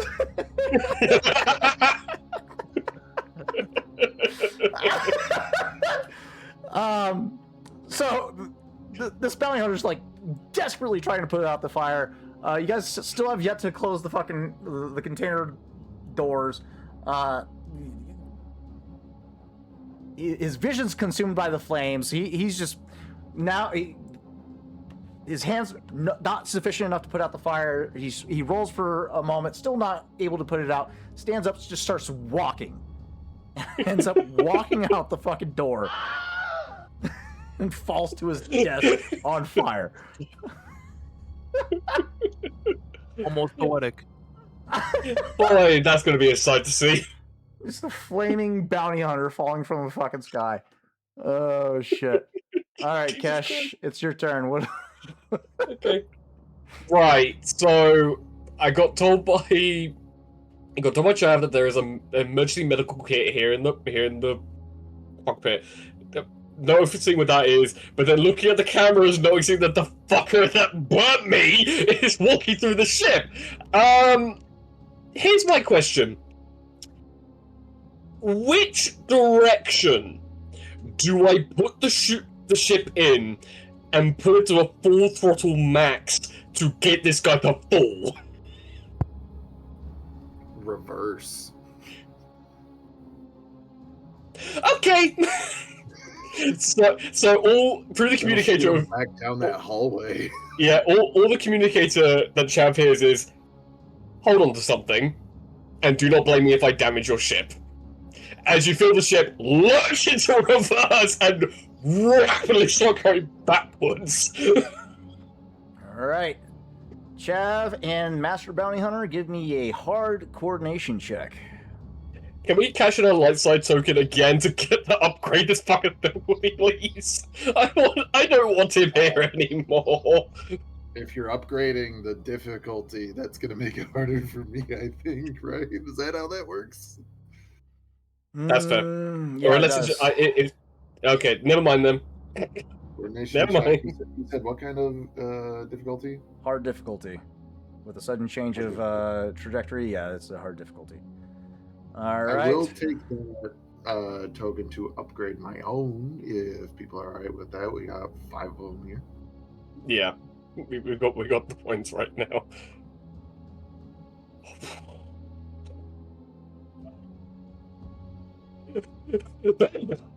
Cash in that triumph, give yourself a success. Triumph is already calculated into the. Well, you guys do have a couple God of damn it. triumphs saved up. Yeah, we have We have to triumph save. Yeah, Chav, cash one in, please. Save yourself. Well, if I'm allowed to cash in one of theirs to raise my check here, that's great, which gives me a triumph on the board, which I would like to cash in to get this fucker to just slide right out of the fucking open. Ooh, I forgot an ability. Hold on. No. It's No, canon. it's canon. He's gone. The fuck off. Nope. One more. Okay. 9 advantages. Okay. He's gonna fall prone. That's 4 failures. Let's take a look at the floor plan here. Literally where he's at, he could theoretically just slide completely out of the still open hangar doors of the Northern Canal. It is legitimately a straight shot.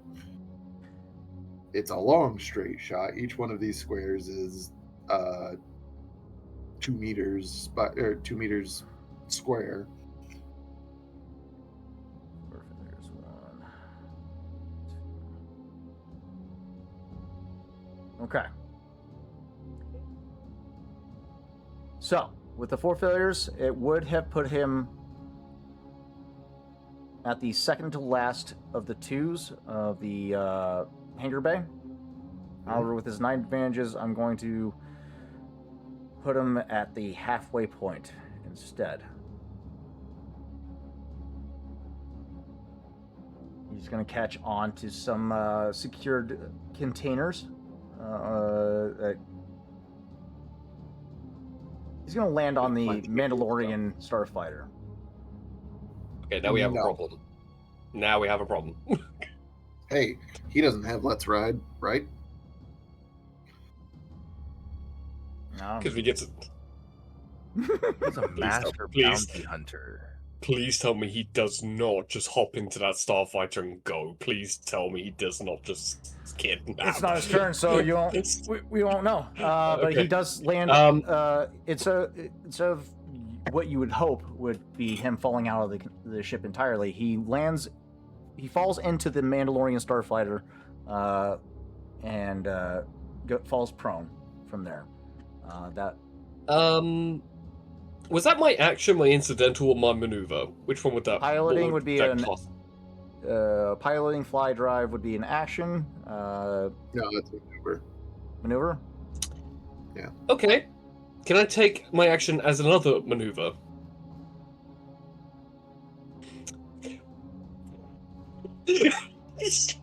Stop spinning! Well. To get him to let go. Well, bear in mind we're still reversing, so it's spinning and reversing. So I'm trying to get this guy to let go. Okay. This is going to be a daunting coordination check from both Chav and the bounty hunter. Uh-oh. Oh my god. We have still quite a few light side points. You can cash one in if you would like. If I am To allowed. upgrade. Please. I don't want to explain to the group how Chav went flying out the ship. Well, Chav's not going to fly out the ship. He's back in the drive chamber, and like that. No, I'm just concerned about what could happen with him being airborne in there.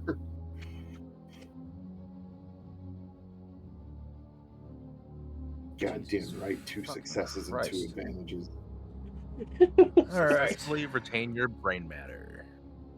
I'm going to cash in my 2 despairs to reduce your successes to a failure. Hey Tarzan, what the fuck? I'm going to cash in my we still have 2 one- triumphs to turn that into 2 successes for my bounty hunter. Motherfucker. And now I'm going to make you sweat. Baby, Okay. baby. All right. Anything else for you, buddy? Well, I failed. What happens being in the drive chamber? We have one triumph if you want to cash it in and just get a success, so that way you can. Sure. Yeah, people are okay with that, just to make sure the Chav doesn't take bludgeoning damage and a concussion. You had to take it from me, didn't you? Yeah, but with that, Clearly on the hanging on as much as he can, screaming over the cops, Cash, I'm gonna fucking kill you. And literally, he then puts the ship into normal thing. Is like, check the camera, and then over the intercom just goes, "You may not have to. He's still fucking here." You hear him from the cockpit. God. And at which point, that bounty hunter hears, "You fucking Carabas, die!" Comms. We got one. Okay, that's my turn. I'm done. God damn it, I thought that would work. It almost did. It's a good thing I saved all my despairs, my fucking triumphs. All Look right. at it this way, Cash. You softened him up. All right, Dove. It's up to you. Sure. Back on the ground. How's everything looking? Or rather, who is the unfortunate people within range? All that's left on the ground would be the Trandoshan that Oho and Rawl are currently entangled up with right now. But you do hear a disconcerting thud on the roof of the spaceport as a body splats onto the building. I'm still on her ship, right? No. She's Oh. she's in the spaceport. She's just saved Ego's ass. And just watching the Northern Chimera just fucking lose its shit. Listen, I don't concern myself with the concerns of pilots inside their own ship since they're so protective of it. God forbid we interfere in any way. The Trandoshan, are they within long range? This would be long range from you once you reach Ego's position. Mm-hmm. I am going to fire with my light repeating blaster. Ooh, boy. Doing a single shot or another automatic shot? I'll do a single shot Okay. this time. I believe that auto adds the difficulty and such, so. Yeah, if you check it off on the weapon, it'll automatically add it. 2 successes, 1 advantage. Oof. Okay. Alright, it's 13 damage against the Trandoshan's soak of 6. Or is it 5? 1, 2. 6 or 5? 5 or 6. Let's see. 5. So that would be 5 minus 13. That's 2 more. 10. Wait, nope. 3 would leave it at 10. Minus 2 more. 8. 8 points of wounds. Yeesh. How's he looking? Is he still squirming? He looks rough. However, you land a single shot right in the chest, just above the heart. He's winded, but he is still standing. If I use incidental targeted blow after making a successful attack, may spend a destiny point to add damage equal to agility in 1 hit. My agility is 5. Ah! Go ahead and cash in that token. Yep. And then explain to me how you would like to do this. What? I think As Oho and Rawl are currently just wrapped up in this guy. so. It's interesting. I feel like because he's almost prone and surrounded by these two grappled, the movement almost drives the bullet further than even Dove intended, as the body naturally contorts and it just gets that into that sweet spot where normally she would be able to hit on a flat shot. Mhm. All right. They just aggravated an existing injury. You snatch the life from this Trandoshan as he is wrestling with these two Thursian and Ichani individuals just putting up the biggest fucking fight for these two by himself. Drilling him center mass into the chest, severing, cauterizing arteries to the heart. You watch as as his motion becomes rigid and still, as he seems to be attempting to breathe. His eyes go blank. There's some reflexive gasps, but no air is being drawn. His arms fall limp at his sides, and he just collapses on his knees onto Rawl's chest before Rawl's uneven form sends him toppling to the side off of Rawl and lifeless on the ground.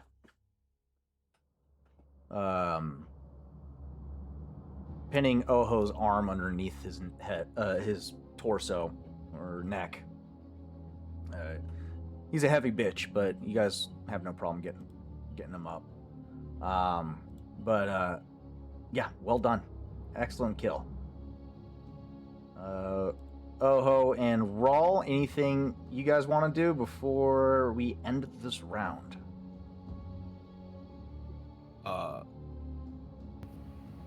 was gearing up to try and smash the other knee, and in his effort to like contain this Trandoshan, his cooking strength, he realizes, oh, Trandoshan went limp, and he falls on him, and he's like, oh, get off me, and pushes him off, like, and he like leans over and like slaps him in the face to try to like wake him up a little bit, and then he kind of is he able to follow like the line of sight to where the shot came from? It's pretty obvious. To roll for that. No, it's pretty obvious. The blast. I mean, the corridor itself is still echoing from the concussive blast of the blast rifle itself. So you see a glowing barrel down the hall, and the familiar form of Dove. Granted, she's a ways off, which is impressive in its own right. But you see her with a light repeating blaster rifle still glowing from the shot. Dove, you'll see Raw in the lens of your scope, and he'll frown at you, and you'll hear over comms, "He couldn't leave my dance partner alive." And No.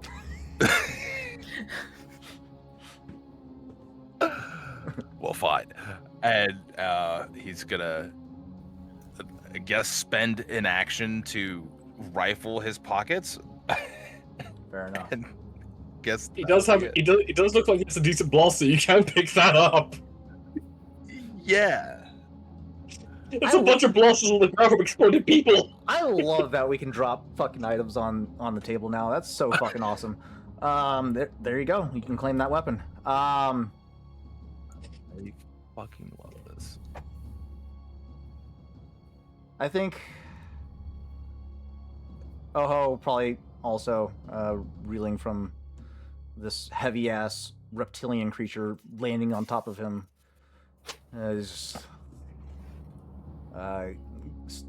Stands up, looking over at Dove. I would assume he probably gives her a thumbs up. He's always recognized her skill. And I think I think that was a good kill. That was good. Well done, Dove. That was immaculate vibes. 5 kills in 2 rounds. Immaculate vibes. We weren't kidding. The entire first season, calling her the one-woman army. No, she's optimized for it. Mm-hmm. All right. This is going to bring us to can get anything done. the top of the 4th round. We're gonna Can me and Champ be in the first 2? we got what? And Go ahead. Go Roll ahead. and Oho have used their maneuvers to move Into the closer VCX. to any ship. Yeah. Yes. Yeah. After obtaining the blast rifle, yeah, both Raw and Oho would have moved. Yeah, you towards guys. the ship. So everyone on the ground effectively at this point is out of initiative order. What we're left with at this point is the conflict that's taking place on the Northwind Chimera. It's you and me, buddy. Which, bear in mind, if Roll and Ego and Oho look up in that moment, they just see the Chimera go from going forward to backing up, going upwards, and then spinning wildly. Let's take a look here. So, given the situation,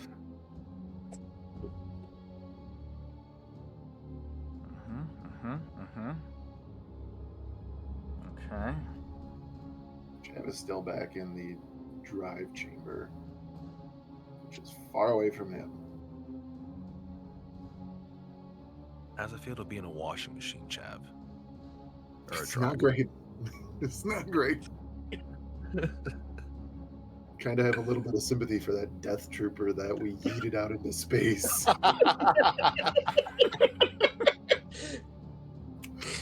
Good times, good times.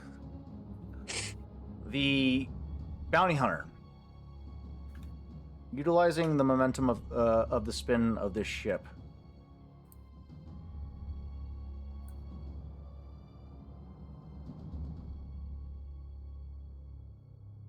lifts himself off the ground, pushing off the Mandalorian starfighter.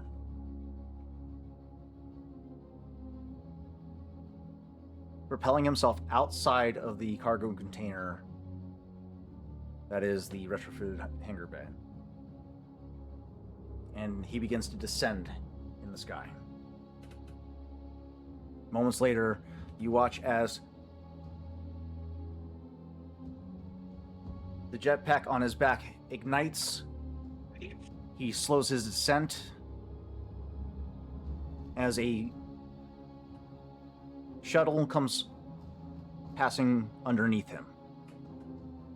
He lands in the shuttle, looks up at the Northwind Chimera.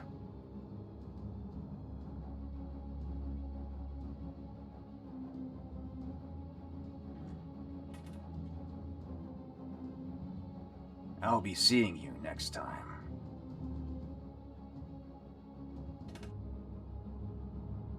The hunt has just begun. Your ass wipe. And that is where we'll end tonight's session. Is it? God damn it. Because I'm next in initiative order, and I need to know if that is within close range of the Northwind Chimera. You are too busy being tossed around in a fucking tumble dryer. I still have actions and maneuvers, The and I have a Akar artillery remote that will allow me to access the quad laser cannons.